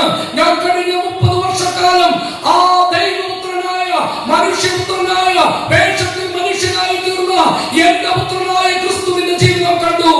ഇവൻ എന്റെ പ്രിയപുത്രൻ, ഇവന്റെ ജീവിതത്തിൽ ഞാൻ പ്രസാദിച്ചിരിക്കുന്നു. സ്വർഗ്ഗം അരുളി ചെയ്തു. യേശു കർത്താവ് അത് കഴിഞ്ഞ് പിന്നെയും തന്റെ ശുശ്രൂഷ തുടരുകയാണ്. ഇന്ന് രാത്രി എന്നെ കേൾക്കുന്ന ആരെങ്കിലും ഈ യേശുക്രിസ്തുവിനെ കർത്താവായി അംഗീകരിക്കാത്തവരുണ്ടെങ്കിൽ സ്വർഗ്ഗം എന്റെ പ്രിയപുത്രൻ എന്ന് പറഞ്ഞുകൊണ്ട് നിങ്ങളുടെ മുമ്പിൽ അവതരിപ്പിച്ച കർത്താവിനെ നിങ്ങൾ അംഗീകരിക്കാതെ പോകരുത്. പിന്നെയും അവന്റെ ശുശ്രൂഷ തുടർന്ന് അല്പം കൂടെ മുമ്പോട്ട് ചെല്ലുമ്പോൾ മത്തായി സുവിശേഷം 17-ാം അധ്യായം അതിന്റെ 5 മുതൽ 8 വരെയുള്ള വാക്യങ്ങൾ വായിച്ചു കേൾക്കാം.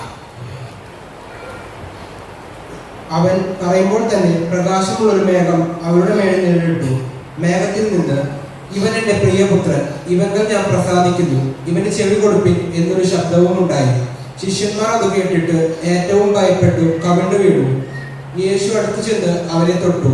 മതി. നമ്മളവിടെ കാണുകയാണ് യേശു കർത്താവ് താബോർ മലയിലേക്കായിരിക്കാം പത്രോസിനെയും യോഹന്നാനെയും യാക്കോബിനെയും കൂട്ടിക്കൊണ്ട് ചെന്ന് ആ മറുരൂപ മലയിൽ വെച്ച് യേശു കർത്താവ് അവർക്ക് തന്നെ വെളിപ്പെടുത്തി കൊടുത്തു.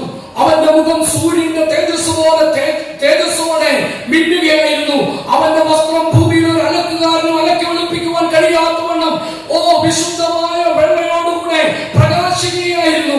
അങ്ങനെ യേശു കർത്താവ് ആ മറുരൂപമലയിൽ രൂപാന്തരപ്പെട്ടവർക്ക് തന്നെ പ്രദർശിപ്പിക്കുമ്പോൾ ആ പത്രോസ് പറയുകയാണ്, കർത്താവേ, ഞങ്ങളുടെ 3 കുടിലുണ്ടാക്കട്ടെ, ഒന്ന് മോശയ്ക്കും, ഒന്ന് ഏലിയാവിനും, ഒന്ന് നിനക്കും. സ്വർഗം തുറന്നു. സ്വർഗം പറഞ്ഞു, ഇവൻ എന്റെ പ്രിയപുത്രൻ, ഇവന് ചെവി കൊടുപ്പീൻ. അതെ, മോശയേക്കാൾ വലിയവനായ ഇവിടെ, പ്രവാചകന്മാരിൽ ശ്രേഷ്ഠനായ ഏലിയാവിനേക്കാൾ വലിയവനിവിടെ, അവന് ചെവി കൊടുക്കുക. ഇവനാണ് എന്റെ പ്രിയപുത്രൻ. പ്രിയപ്പെട്ടവരെ, കർത്താവായ യേശു ക്രിസ്തു തന്റെ വായ കൊണ്ട് തന്നെ പറഞ്ഞു, ഇവിടെ ഇതാ ശലോമോനിലും വലിയവൻ. അതെ, യോനാ പ്രവാചകനേക്കാൾ വലിയവൻ നമ്മുടെ കർത്താവായ യേശു ക്രിസ്തു ദൈവാലയത്തെക്കാൾ വലിയവനാണ്, അഹരോനേക്കാൾ വലിയവനാണ്. അതിശ്രേഷ്ഠനായ, ആകാശത്തിൽ കൂടി കടന്നുപോയ അതിശ്രേഷ്ഠ മഹാപുരോഹിതൻ. സ്വർഗം തുറന്നു പറയുകയാണ്, ഇവന് ചെവി കൊടുപ്പീൻ. ഇന്ന് രാത്രിയിൽ പരിശുദ്ധിയുള്ള ജീവിതം നയിച്ച കർത്താവായ യേശുവിനെ അംഗീകരിക്കാത്തവരുണ്ടെങ്കിൽ യേശുവിനെ അംഗീകരിക്കണം. മോശ പറഞ്ഞു, ദൈവം എന്നിലും വലിയൊരു പ്രവാചകനെ എനിക്ക് ശേഷം നിങ്ങൾക്ക് അയച്ചു തരും. മോശ പറഞ്ഞ ആ പ്രവാചകനാണ് കർത്താവായ യേശു ക്രിസ്തു. അതുകൊണ്ട് പ്രവാചകന്മാരുടെ പിന്നാലെ പോകുന്ന എന്റെ പ്രിയ സ്നേഹിതന്മാരെ, യേശു ക്രിസ്തുവിനേക്കാൾ ശ്രേഷ്ഠനായ ഒരു പ്രവാചകനില്ല. യേശു ക്രിസ്തു എന്ന പ്രവാചകൻ, ദൈവത്തിന്റെ അരുളപ്പാട് അറിയിച്ചവൻ.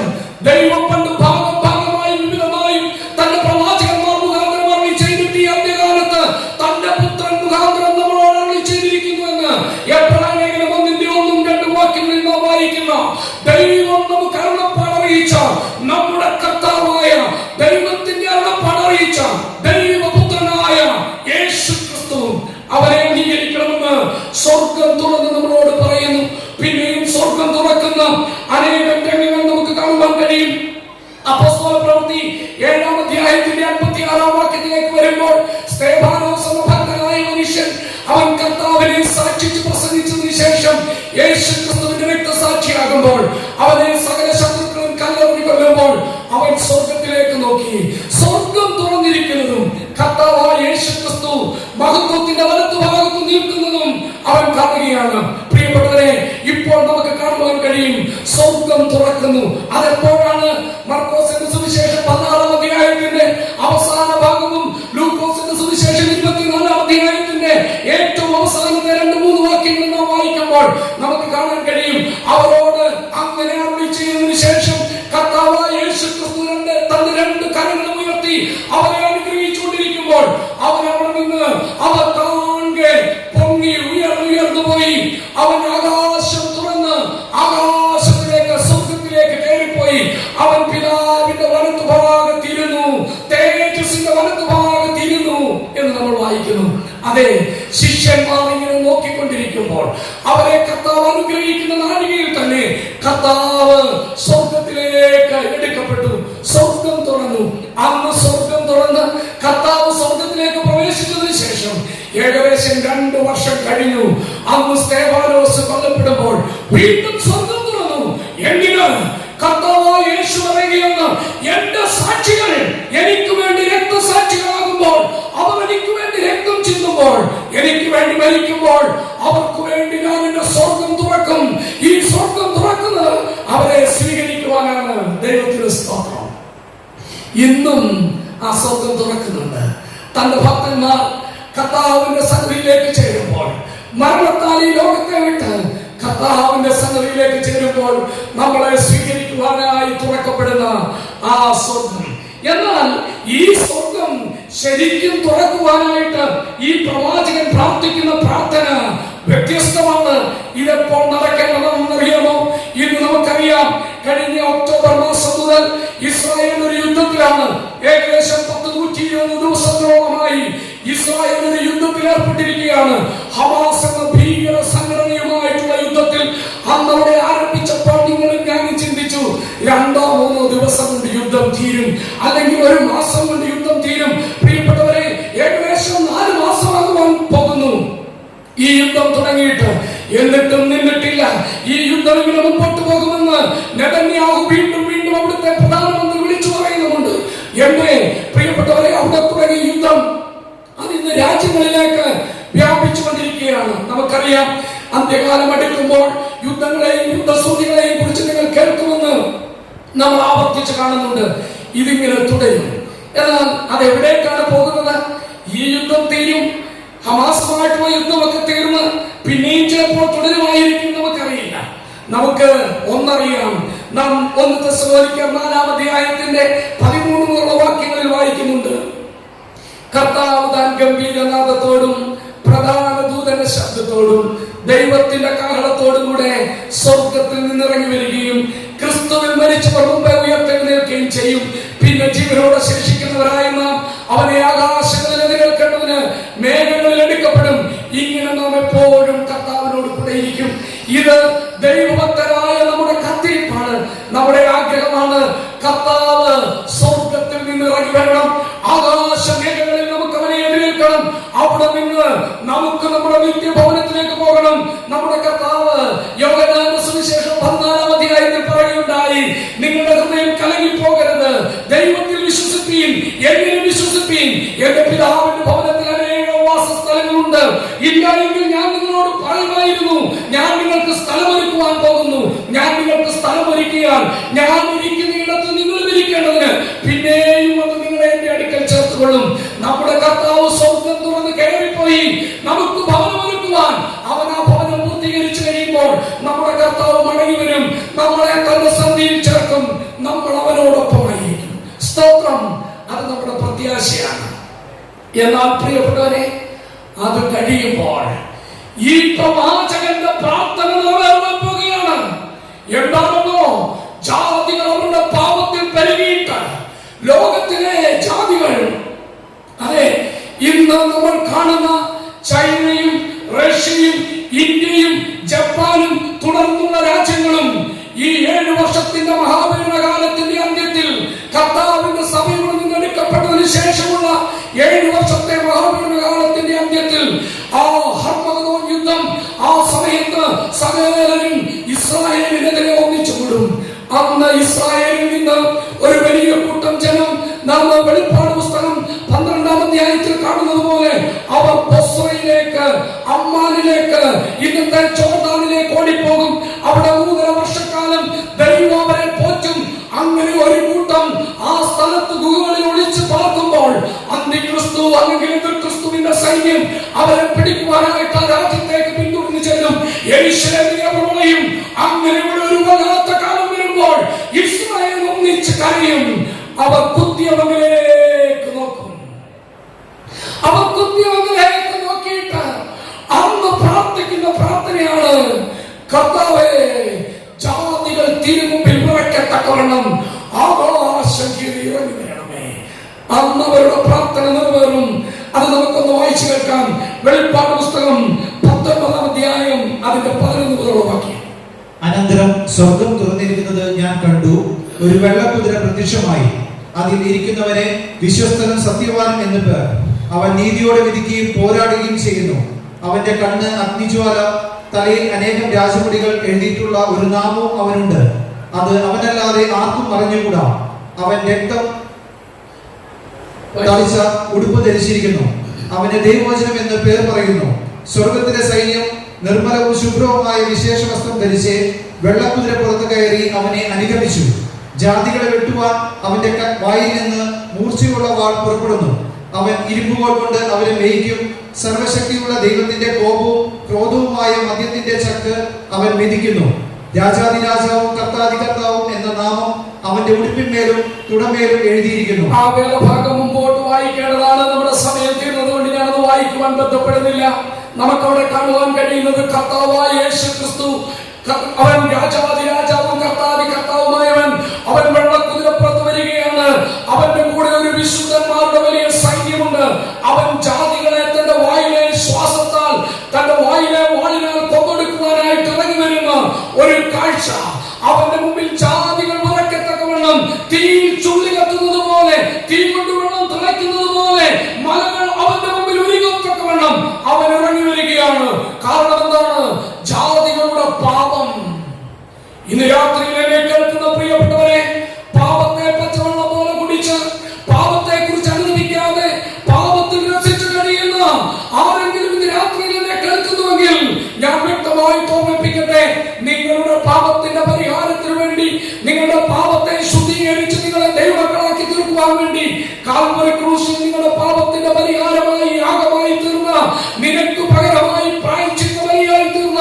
കർത്താവായ യേശുവിനെ നീ രക്ഷകനും കർത്താവായിട്ട് അംഗീകരിക്കണം. നിന്റെ പാപങ്ങൾ ഏറ്റുപറയണം. അത് ദൈവം നിന്നെ കുറിച്ച് ആഗ്രഹിക്കുന്നു. അല്ല എങ്കിൽ ന്യായം വിധിക്കുവാൻ അവൻ വരികയാണ്. നമുക്ക് യശയ്യാപ്രവാചകന്റെ പുസ്തകം 64-ന്റെ 5-ാം വാക്യം വേഗത്തിൽ ഒന്ന് വായിക്കാം. എന്താണ് അങ്ങനെയുള്ള അവസരത്തിൽ ദൈവമക്കൾ ചെയ്യേണ്ടത്, ലോകത്തിലുള്ള ജനതകൾ ചെയ്യേണ്ടതെന്ന് നാം കാണുന്നു. വേഗം 5-ാം വാക്യം. സന്തോഷിച്ച് നീതി പ്രവർത്തിക്കുന്നവരെ നീ എതിരേൽക്കുന്നു, അവർ നിന്റെ വഴികളിൽ നിന്നെ ഓർക്കുന്നു. നീ കോപിച്ചപ്പോൾ ഞങ്ങൾ പാപത്തിലകപ്പെട്ടു, ഇതിൽ ഞങ്ങൾ ബഹുകാലം കഴിച്ചു. ഞങ്ങൾക്ക് രക്ഷ ഉണ്ടാകുമോ? ഞങ്ങൾക്ക് രക്ഷയുണ്ടാകുമോ? ഇത് ജനതയുടെ ഒരു കരച്ചിലാണ്. രക്ഷിപ്പാൻ ആരുമില്ല എന്ന് ഓർത്തു നിലവിളിക്കുന്നവരെ ഞാൻ പറയട്ടെ, നിങ്ങളുടെ പാപത്തിൽ നിങ്ങളെ രക്ഷിക്കുവാൻ കർത്താവിന് കഴിയും. എന്ത് ചെയ്യണം? പാപങ്ങളെ ഏറ്റുപറയണം. വിശുദ്ധീകരിപ്പാൻ സമയമില്ലാത്തതുകൊണ്ട് ഞാൻ മുമ്പോട്ട് പോവുകയാണ്. അതിന്റെ 6-ാം വാക്യം, അതിന്റെ 6-ാം വാക്യത്തിന്റെ ആദ്യ ഭാഗം. ഞങ്ങളെല്ലാവരും അശുദ്ധനെ പോലെ ആയിത്തീർന്നു. അതെ, ദൈവത്തിന്റെ ജനത്തിന്റെ നടുവിലെ അശുദ്ധിയെ കുറിച്ചാണ് ഇത് വർണ്ണിക്കുന്നത്. എന്നാൽ ഞാൻ ഒരു കാര്യം ഓർമ്മിപ്പിക്കട്ടെ, അശുദ്ധരായി തീർന്നിരിക്കുന്ന പാപത്തിന്റെ അശുദ്ധി, അതിന്റെ ആ വഷളത്വത്തിലായിരിക്കുന്നവരോട് ഞാൻ ഓർമ്മിപ്പിക്കട്ടെ, ദൈവത്തിന്റെ പരിശുദ്ധാത്മാവ് ഓർമ്മിപ്പിക്കുകയാണ്. നിന്റെ പാപത്തിന്റെ അശുദ്ധിയിൽ നിന്ന് നിന്നെ കഴുകി ശുദ്ധീകരിപ്പാൻ ഈ കർത്താവിന് കഴിയും. റോമാലേഖനം 3-23 വായിക്കുന്നുണ്ട്. ഒരു വ്യത്യാസവുമില്ല, എല്ലാവരും പാപം ചെയ്ത് ദൈവ തേജസ്സില്ലാത്തവരായി തീർന്നിരിക്കുന്നു. എന്നെ കേൾക്കുന്ന പ്രിയപ്പെട്ടവരെ, നിങ്ങളിന്നും പാപത്തിലാണെങ്കിൽ നിന്റെ പാപത്തിൽ നിന്നെ കഴുകി ശുദ്ധീകരിപ്പാൻ കർത്താവായ യേശു ക്രിസ്തുവിന് കഴിയും. അവന്റെ പുത്രനായ യേശുവിന്റെ രക്തം സകല പാപവും പോക്കി നമ്മളെ ശുദ്ധീകരിക്കും. അതുകൊണ്ട് അശുദ്ധിയിൽ നിന്ന് വിശുദ്ധിയിലേക്ക് വരുവാൻ പാപത്തിന് പരിഹാരം കണ്ടെത്തുക. പിന്നെ നമ്മൾ 6-ാം വാക്യത്തിന്റെ 2-ാം ഭാഗം വായിക്കുന്നു. ഞങ്ങളുടെ നീതി പ്രവൃത്തികളൊക്കെയും കളപുരണ്ട തുണി പോലെ ഞങ്ങളെല്ലാവരും ഇല പോലെ വാടിപ്പോകുന്നു. ഞങ്ങളുടെ അകൃത്യങ്ങൾ ഞങ്ങളെ കാറ്റുപോലെ പറപ്പിച്ചു കളയുന്നു. എന്നെ കേൾക്കുന്ന പ്രിയപ്പെട്ടവരെ, എത്ര ബലവാനെന്ന് ചിന്തിച്ചാലും അകൃത്യങ്ങൾ നിമിത്തം ബലം ക്ഷയിച്ചവരായി കാറ്റിൽ പാറിപ്പോകുന്നത് പോലെ ബലമില്ലാത്തവരായി തീർന്നിരിക്കുന്ന നിങ്ങളോട് ദൈവത്തിന്റെ പരിശുദ്ധാത്മാവ് പറയുകയാണ്, ദൈവത്തിന്റെ സന്നദ്ധിയിലേക്ക് മടങ്ങി വന്നാൽ ദൈവത്തിന്റെ ശക്തി വ്യാപരിക്കും. ദൈവം നിങ്ങളെ സഹായിക്കും. വീണ്ടും അതിന്റെ 7-ാം വാക്യം. നിന്റെ നാമത്തെ വിളിച്ചപേക്ഷിക്കുന്നവനും നിന്നെ മുറുകെ പിടിപ്പാൻ ഉത്സാഹിക്കുന്നവനും ആരുമില്ല. നിന്റെ മുഖം ഞങ്ങൾ കാണാതവണ്ണം നീ മറച്ചു വെച്ചു. നിന്റെ നാമത്തെ വിളിച്ചപേക്ഷിക്കുന്നവരാരുമില്ല. ദൈവജനമേ, പ്രാർത്ഥന കുറഞ്ഞിരിക്കുന്ന ഈ നാളുകളിൽ ഈ യെശയ്യാപ്രവാചകൻ പ്രാർത്ഥിച്ചതുപോലെ കർത്താവേ മടങ്ങി വരണമേ എന്ന് പ്രാർത്ഥിക്കുന്ന ഭക്തന്മാരുടെ എണ്ണം കൂടണം.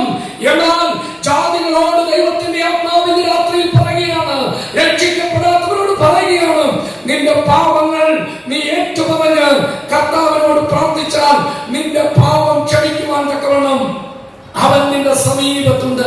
കർത്താവ് പറയുകയുണ്ടായി, ഞാൻ വാതിൽക്കൽ നിന്ന് മുട്ടുന്നു, ആരെങ്കിലും എന്റെ ശബ്ദം കേട്ട് വാതിൽ തുറന്നാൽ ഞാൻ അവനോടും അവൻ എന്നോടും കൂടെ എത്താൻ കഴിക്കും. ദൈവസഭയോട് സഭാകാന്തനായ കർത്താവ് പറയുന്ന വാക്കാണത്. എന്നാൽ ഇന്ന് രാത്രിയിൽ എന്നെ കേൾക്കുന്നവരാരെങ്കിലും യേശുവിനെ രക്ഷകനെ കർത്താവായിട്ട് അംഗീകരിച്ച് ദൈവമക്കളായി തീരാതെ പാപത്തിൽ കഴിയുന്നവരായി, അതിന്റെ മാലിന്യത്തിൽ അശുദ്ധിയുള്ളവരായി കഴിയുന്നവരായിട്ടുണ്ടെങ്കിൽ, ശക്തി ക്ഷയിച്ചവരായി തീർന്നിട്ടുണ്ടെങ്കിൽ ദൈവത്തിന്റെ ആത്മാവിനെ പ്രബോധിപ്പിക്കട്ടെ. കർത്താവായ യേശു ക്രിസ്തു നിന്റെ ഹൃദയത്തിന്റെ വാതിൽക്കൽ നിന്ന് മുട്ടുകയാണ്. ഇന്ന് രാത്രിയിൽ കർത്താവായ യേശുവേ, ഞാനൊരു പാപിയാണ്, എന്റെ പാപത്തിന്റെ പരിഹാരത്തിന് വേണ്ടി അങ്ങ് കാൽവരി ക്രൂശിൽ മരിച്ചു, അങ്ങ് അടക്കപ്പെട്ടു, അങ്ങ് ഉയർത്തെഴുന്നേറ്റു, അങ്ങ് സ്വർഗ്ഗാരോഹണം ചെയ്തു, അങ്ങ് സ്വർഗ്ഗത്തിൽ പിതാവിന്റെ വലതുഭാഗത്ത് എനിക്ക് വേണ്ടി മധ്യസ്ഥത ചെയ്യുന്നു, അങ്ങ് തന്നിൽ വിശ്വസിക്കുന്നവരെ ചേർത്തുവാൻ വരുമെന്ന് ഞാൻ അറിയുന്നു. അതുകൊണ്ട് കർത്താവേ, പാപിയായ എന്നോട് കരുണയുണ്ടാകണമേ, എന്റെ പാപം എന്നോട് ക്ഷമിക്കണമേ, ഞാൻ എന്റെ ജീവിതം അങ്ങേക്ക് അർപ്പിക്കുന്നു, എന്റെ ഹൃദയത്തിലേക്ക് കടന്നു വരണമേ, ഞാനിപ്പോൾ അങ്ങ് എന്റെ രക്ഷകനെ കർത്താവായി സ്വീകരിക്കുന്നുവെന്ന് ആത്മാർത്ഥമായി പ്രാർത്ഥിക്കുക. പാപിയുടെ പ്രാർത്ഥന ദൈവം കേൾക്കുന്നില്ല എന്ന് ദൈവത്തിന്റെ വചനം പറയുന്നു. എന്നാൽ പാപിയുടെ പ്രാർത്ഥന കേട്ടിട്ടുടനെ ഉത്തരം നൽകുന്ന ഒരു പ്രാർത്ഥനയുണ്ട്. അതെന്താണെന്ന് അറിയാമോ? കർത്താവേ, ഞാൻ പാപിയാണ്, എന്റെ പാപം എന്നോട് ക്ഷമിക്കണമേ എന്ന് പ്രാർത്ഥിക്കുമ്പോൾ പാപത്തിന്റെ പരിഹാരകനായ കർത്താവായ യേശു ക്രിസ്തു നിന്റെ പാപം ക്ഷമിച്ച്, നിന്നെ വിശുദ്ധീകരിച്ച്, നിന്റെ ഇന്ന് രാത്രിയിൽ എന്നെ കേൾക്കുന്ന പ്രത്യാശ നഷ്ടപ്പെട്ട് യേശു കർത്താവ് മടങ്ങി വരുമ്പോൾ ഞാൻ കൈവിടപ്പെടുമെന്ന് ചിന്തിച്ചുകൊണ്ട് ജീവിതം വ്യക്തമായി പാഴാക്കി നശിപ്പിക്കുന്ന ആരെങ്കിലും ഇന്ന് രാത്രിയിൽ എന്നെ കേൾക്കുന്നുണ്ടെങ്കിൽ ഞാൻ കർത്താവിന്റെ സ്നേഹത്തിൽ നിങ്ങളെ ആഹ്വാനം ചെയ്യുകയാണ്. കർത്താവ് നിങ്ങളെ സ്നേഹിക്കുന്നു. നിങ്ങളുടെ പാപം പരിഹരിക്കുവാൻ കർത്താവ് മതിയായവനാണ്. ലോകജാതികൾ പാപത്തിൽ പെരുകിക്കൊണ്ട് പാപത്തിൽ രസിച്ചുകൊണ്ട് തുടരുകയാണ്. എന്നാൽ കർത്താവായ യേശു അത് സ്നേഹത്തോടെ വിളിക്കുകയാണ്. നിന്റെ പാപത്തിന്റെ പരിഹാരത്തിന് വേണ്ടി നിന്റെക്കായി ഞാൻ മരിച്ചു. നിന്റെ പാപത്തിന്റെ പരിഹാരത്തിന് വേണ്ടി എന്റെ രക്തം ചിന്തി. എന്റെ മരണം നിനക്ക് പകരമായിട്ടായിരുന്നു എന്ന് നീ അംഗീകരിച്ച് നടന്നു വന്നാൽ ഞാൻ നിന്നെ എന്റെ മകനാക്കി തീർക്കാം, എന്റെ മകളാക്കി തീർക്കാമെന്ന് വ്യക്തമായി നമ്മുടെ ഹൃദയങ്ങളോട് സംസാരിക്കുമ്പോൾ പ്രിയപ്പെട്ടവരെ, ഈ കർത്താവിനെ തള്ളിക്കളഞ്ഞിട്ട് പോകരുത്. ഇന്ന് രാത്രിയിൽ ആത്മാർത്ഥമായി പറയുക, കർത്താവേ, ഞാനൊരു പാപിയാണ്, എന്റെ പാപം പരിഹരിക്കണമേ. എന്റെ പാപത്തിന്റെ പരിഹാരത്തിനായിട്ട് അങ്ങ് എന്റെ ഹൃദയത്തിലേക്ക് കടന്നു വരണം. യേശുവേ, ഞാൻ അങ്ങ് എന്റെ രക്ഷകനും കർത്താവുമായിട്ട് അംഗീകരിക്കുന്നു. ഈ ആത്മാർത്ഥമായ പ്രാർത്ഥന നിങ്ങൾ പ്രാർത്ഥിച്ചാൽ നിങ്ങളുടെ പ്രാർത്ഥന ദൈവം കേൾക്കും. അതേ കർത്താവേ, നീ മടങ്ങി വരണമേ. കാരണം വിശ്വാസികൾ ലോകമേത്തുള്ളവരായി തീരുന്നു. കർത്താവേ, നീ മടങ്ങി വരണമേ. നിന്റെ വിശുദ്ധന്മാരുടെ എണ്ണം കുറയുന്നു. ഭക്തന്മാർ ഈ ലോകം അവർക്ക് അനുകൂലമല്ലെന്നുള്ള നിലയിലായി തീർന്നിരിക്കുന്നു. നീ മടങ്ങി വരണമേ കർത്താവേ. ജാതികളുടെ പാപം വർദ്ധിച്ചിരിക്കുന്നു. അവരുടെ പാപത്തിന് തക്കവണ്ണം ശിക്ഷ കൊടുക്കുന്ന, ന്യായം വിധിക്കുന്ന, ദഹിപ്പിക്കുന്ന അഗ്നിയായ നീതിയുള്ള ന്യായാധിപതിയായ കർത്താവേ, നീ വേഗം മടങ്ങി വരണമേ. അതേ പ്രിയപ്പെട്ടവരെ, നാം ഇന്നലെ വായിച്ചതുപോലെ യാക്കോബ് 5:8 കർത്താവ് നീതിയുള്ള ന്യായാധിപതി, ഇതാ ന്യായാധിപതി അടുക്കൽ വാതുക്കലായിരിക്കുന്നു. നമ്മുടെ കർത്താവിന്റെ മടങ്ങി വരവിന്റെ നാളുകളാണിത്. ഹിറ്റ്ലർ അദ്ദേഹത്തിന്റെ സൈന്യത്തിന്റെ അടുക്കലേക്ക് വരുമ്പോൾ ഹിറ്റ്ലറിന്റെ സൈന്യത്തിൽ നിന്ന് ഒരുവനോട് പറയും, ഹിറ്റ്ലർ ഈസ് കമ്മിങ്. ഹിറ്റ്ലർ വരുന്നു. അവൻ അടുത്തയാളിനോട് പറയും, ഹിറ്റ്ലർ ഈസ് കമ്മിങ്. ഹിറ്റ്ലർ വരുന്നു. അവൻ അടുത്തയാളിനോട് പറയും, Hitler is coming. Hitler is coming. Hitler is coming. Hitler is coming. Hitler വരുന്നു. ഹിറ്റ്ലർ വരുന്നു. ഹിറ്റ്ലർ വരുന്നു എന്നെല്ലാവരും ആത്തു പറഞ്ഞുകൊണ്ടിരിക്കുമ്പോൾ ഹിറ്റ്ലർ അവരുടെ നടുവിലേക്ക് വരും. പ്രിയപ്പെട്ടവരെ, ഇന്ന് രാത്രിയിൽ കർത്താവായ യേശു ക്രിസ്തു മടങ്ങി വരുന്നു. യേശു ക്രിസ്തു മടങ്ങി വരുന്നു. ഈ ലോകത്തെ ന്യായീകരിപ്പാൻ അവൻ മടങ്ങി വരുന്നു. തന്റെ ഭക്തന്മാരെ ചേർക്കുവാൻ അവൻ മടങ്ങി വരുന്നു എന്ന് ദൈവത്തിന്റെ ദാസന്മാർ വിളിച്ചറിയിക്കുമ്പോൾ, ഓ കർത്താവേ, മടങ്ങി വരണമേ എന്ന് ആത്മാർത്ഥമായി പ്രാർത്ഥിക്കുവാൻ വരുവനായ ദൈവം നമുക്ക് കൃപ തരട്ടെ. ഇന്ന് രാത്രിയിൽ നമുക്ക് സങ്കീർത്തനം 90:13 കാണുന്നത് പോലെ ദൈവത്തോട് പ്രാർത്ഥിക്കാം, യഹോവേ മടങ്ങി വരണമേ. എത്രത്തോളം താമസം? യഹോവേ, കർത്താവേ, മടങ്ങി വരണമേ. ഇന്ന് രാത്രി നമ്മുടെ തലകളെ നമുക്ക് വണക്കാം. നമ്മുടെ ദൈവത്തിന്റെ സന്നിധിയിൽ ആത്മാർത്ഥമായി നമുക്ക് പറയാം, കർത്താവേ, നീ വേഗം മടങ്ങി വന്നെങ്കിൽ കൊള്ളായിരുന്നു.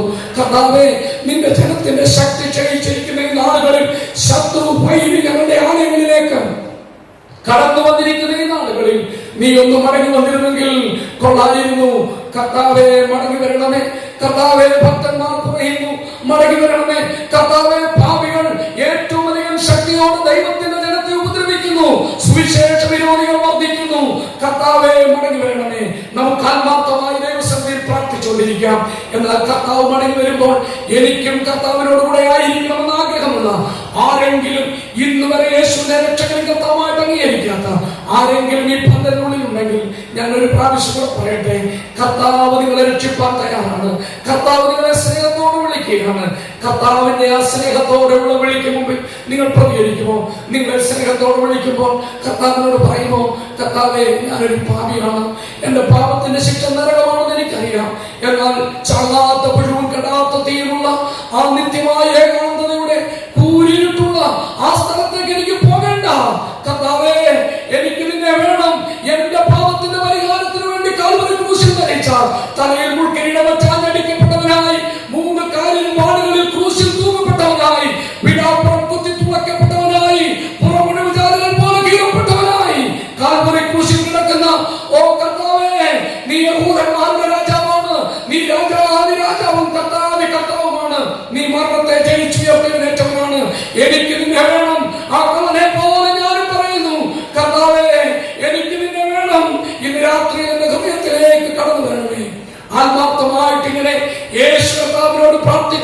കർത്താവിന്റെ പൈതലായി തീരുവാൻ ആഗ്രഹിക്കുന്ന ഏതെങ്കിലും ഒരു വ്യക്തി ഈ പദ്ധതിയിൽ തന്നെ ശ്രമിക്കുന്നുവെങ്കിൽ നിങ്ങൾ ആത്മാർത്ഥമായിട്ട് ഈ പ്രാർത്ഥന പ്രാർത്ഥിക്കുമോ? കർത്താവായ യേശുവേ, ഞാനൊരു പാപിയാണ്. എന്റെ പാപത്തിന്റെ പരിഹാരത്തിന് വേണ്ടി കാൽവറി ക്രൂശിൽ മരിച്ച് അടക്കപ്പെട്ട് ഉയർത്തെഴുന്നേറ്റ് ഇന്നും ജീവിക്കുന്ന തന്നിൽ വിശ്വസിക്കുന്നവരെ ചേർക്കുവാൻ വീണ്ടും വരുന്ന അങ്ങയെ ഞാനിപ്പോൾ എന്റെ രക്ഷിതാവും കർത്താവുമായി സ്വീകരിക്കുന്നു. ഇനിയുള്ള നാളുകളിൽ ഞാൻ അങ്ങേക്ക് വേണ്ടി അങ്ങയുടെ കൽപ്പന അനുസരിച്ച് ജീവിച്ചു വന്നാം. ആമേൻ. ആത്മാർത്ഥമായിട്ട് ഈ പ്രാർത്ഥന നിങ്ങളുടെ ഹൃദയത്തിൽ നിങ്ങൾ പ്രാർത്ഥിച്ചിട്ടുണ്ടെങ്കിൽ ഇന്ന് സ്വർഗം സന്തോഷിക്കുന്ന ദിവസമാണ്. സ്വർഗത്തിലെ പിതാവ് സന്തോഷിക്കുന്ന, കർത്താവ് സന്തോഷിക്കുന്ന, ദൂതന്മാർ സന്തോഷിക്കുന്ന ദിവസമാണ്. നിങ്ങളുടെ പേര് ജീവപുസ്തകത്തിൽ എഴുതപ്പെട്ട ദിവസമാണ്. നിങ്ങൾ കർത്താവിന്റെ മണവാട്ടി സഭയോട് ചേർന്ന ദിവസമാണ്. ഇങ്ങനെ ആത്മാർത്ഥമായിട്ട് യേശുവിനെ ഹൃദയത്തിലേക്ക് രക്ഷകർത്താവായി സ്വീകരിച്ച് ഈ പ്രാർത്ഥന ഹൃദയപൂർവ്വം പ്രാർത്ഥിച്ച് ആരെങ്കിലും ഈ പട്ടനുള്ളിൽ ഇരിപ്പുണ്ടെങ്കിൽ എല്ലാവരും പ്രാർത്ഥിച്ചുകൊണ്ടിരിക്കുമ്പോൾ നിങ്ങൾക്ക് നിങ്ങളുടെ വലതു കരം ഉയർത്തി ഞാൻ യേശുവിനെ രക്ഷകർത്താവായിട്ട് അംഗീകരിച്ചു ആത്മാർത്ഥമായിട്ട് പറയാം. യേശു ക്രിസ്തുവിനെ കർത്താവെന്ന് വായിക്കൊണ്ട് ഏറ്റുപറയുകയും ദൈവം അവനെ മരിച്ചു ഉയർത്തെഴുന്നേൽപ്പിച്ചുവെന്ന് ഹൃദയം കൊണ്ട് വിശ്വസിക്കുകയും ചെയ്താൽ നീ രക്ഷിക്കപ്പെടും. ഹൃദയം കൊണ്ട് വിശ്വസിക്കുന്നവൻ വായി കൊണ്ട് ഏറ്റുപറയണമെന്ന് കർത്താവിന്റെ കൽപ്പനയാണ്. അതുകൊണ്ട് ഇന്ന് രാത്രിയിൽ നിങ്ങളുടെ കരങ്ങൾ ഉയർത്തി ഞാൻ യേശുവിനെ ഇന്നെ കർത്താവായി സ്വീകരിച്ചു എന്ന് ദൈവജനത്തിന് നടുവിൽ സാക്ഷിക്കുവാനായി എല്ലാവരും കണ്ണുകൾ അടച്ചുകൊണ്ടിരിക്കുമ്പോൾ നിങ്ങളുടെ കരം ഉയർത്തുവാൻ നിങ്ങൾക്ക് തയ്യാറെങ്കിൽ നിങ്ങൾക്കൊന്ന് കരം ഉയർത്താം. അങ്ങനെ കർത്താവിനെ സ്വീകരിച്ച ആരെങ്കിലും ഈ പന്തലുണ്ടെങ്കിൽ ദയവായി നിങ്ങളൊന്ന് കരം ഉയർത്തുമോ? കർത്താവിനെ ഞാൻ സാക്ഷിക്കുവാൻ തയ്യാറാണ് എന്ന് ആത്മാർത്ഥമായി പറയുവാൻ നിങ്ങൾക്ക് തയ്യാറുണ്ടെങ്കിൽ അത് ചെയ്യാം. ദൈവം നിങ്ങളെ അനുഗ്രഹിക്കട്ടെ. കർത്താവിന്റെ പരിശുദ്ധ നാമം വാഴ്ത്തപ്പെടുമാറാകട്ടെ. ആമേൻ. നമുക്കെല്ലാവർക്കും എഴുന്നേറ്റ് നിന്ന് ഒരു പാട്ടിൻ്റെ അടിപാടി പ്രാർത്ഥിച്ച് ആശീർവാദം പറഞ്ഞ് പിരിഞ്ഞു പോകാം. ഇപ്പോൾ ഒരു പാട്ട് ഗായക സംഘം പാടുന്നതാണ്. സ്തുതിപ്പിൻ യേശുദേവനെ, ഹല്ലേലൂയ പാടി സ്തുതിപ്പിൻ എന്ന പാട്ട് നമുക്ക് എല്ലാവർക്കും ചേർന്ന് പാടാം. സ്തുതിപ്പിൻ സ്തുതിപ്പിൻ യേശുദേവനെ, ഹല്ലേലൂയ പാടി സ്തുതിപ്പിൻ സ്തുതിപ്പിൻ യേശുദേവനെ. സ്തുതിപ്പിൻ ലോകത്തിൽ പാപത്തെ നീക്കുവാൻ അധിപനായി വന്ന ദൈവ കുഞ്ഞാടിനെ. സ്തുതിപ്പിൻ സ്തുതിപ്പിൻ യേശുദേവനെ, ഹല്ലേലൂയ പാടി സ്തുതിപ്പിൻ സ്തുതിപ്പിൻ യേശുദേവനെ. കരുണ നിറഞ്ഞ കണ്ണുള്ളോനവൻ, തൻ ജനത്തിൻ കരച്ചിൽ കരളറിഞ്ഞു കേൾക്കും കാവുള്ളോ. ലോക പാപ ചുമടിനെ ശിരസു കൊണ്ടു ചുമന്നോടി പതിയും കുരിശെടുത്തു കൊണ്ടോത്താവിൽ പോയോനെ. സ്തുതിപ്പിൻ സ്തുതിപ്പിൻ യേശുദേവനെ, ഹല്ലേലൂയ പാടി സ്തുതിപ്പിൻ സ്തുതിപ്പിൻ യേശുദേവനെ. ഹല്ലേലൂയ പാടി സ്തുതിപ്പിൻ യേശുവേ. യേശുനാമത്തിനു ജയം, അല്ലലെല്ലാം അവനാകെ കളയുമേ. യേശു രാജാവിനോശൻ നല്ലവനാം യേശുരാജൻ വരും സർവ വല്ലഭ യേശുവേ വേഗം വരണമേ. സ്തുതിപ്പിൻ സ്തുതിപ്പിൻ യേശുദേവനെ, ഹല്ലേലൂയ പാടി സ്തുതിപ്പിൻ സ്തുതിപ്പിൻ യേശുദേവനെ. പ്രാർത്ഥിക്കാം.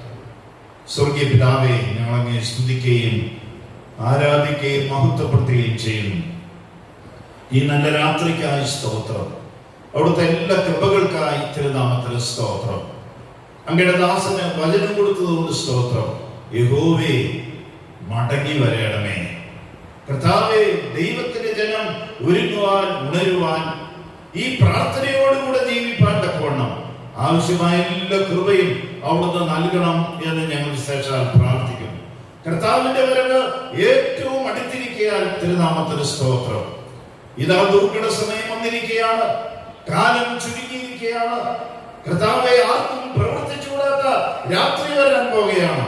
ചൂട പോലെ കത്തുന്ന ഒരു ദിവസം വരുമെന്ന് തിരുവെഴുത്തിൽ ഞങ്ങൾ വായിക്കുന്നു. ദൈവത്തിലെ ജനം ഉണരുവാനും രക്ഷിക്കപ്പെടാത്തവർ ഭാവികൾ മാനസാന്തരപ്പെട്ട് രക്ഷിക്കപ്പെട്ട് ദൈവപക്ഷത്തേക്ക് കടന്നു വരുവാനും സ്വർഗം സന്തോഷിപ്പാനും ദൈവനാമപ്പെടുവാൻ അവിടുന്ന് സംഗതിയാക്കി തീർക്കണം എന്ന് ഞങ്ങൾ വിശേഷാൽ പ്രാർത്ഥിക്കുന്നു.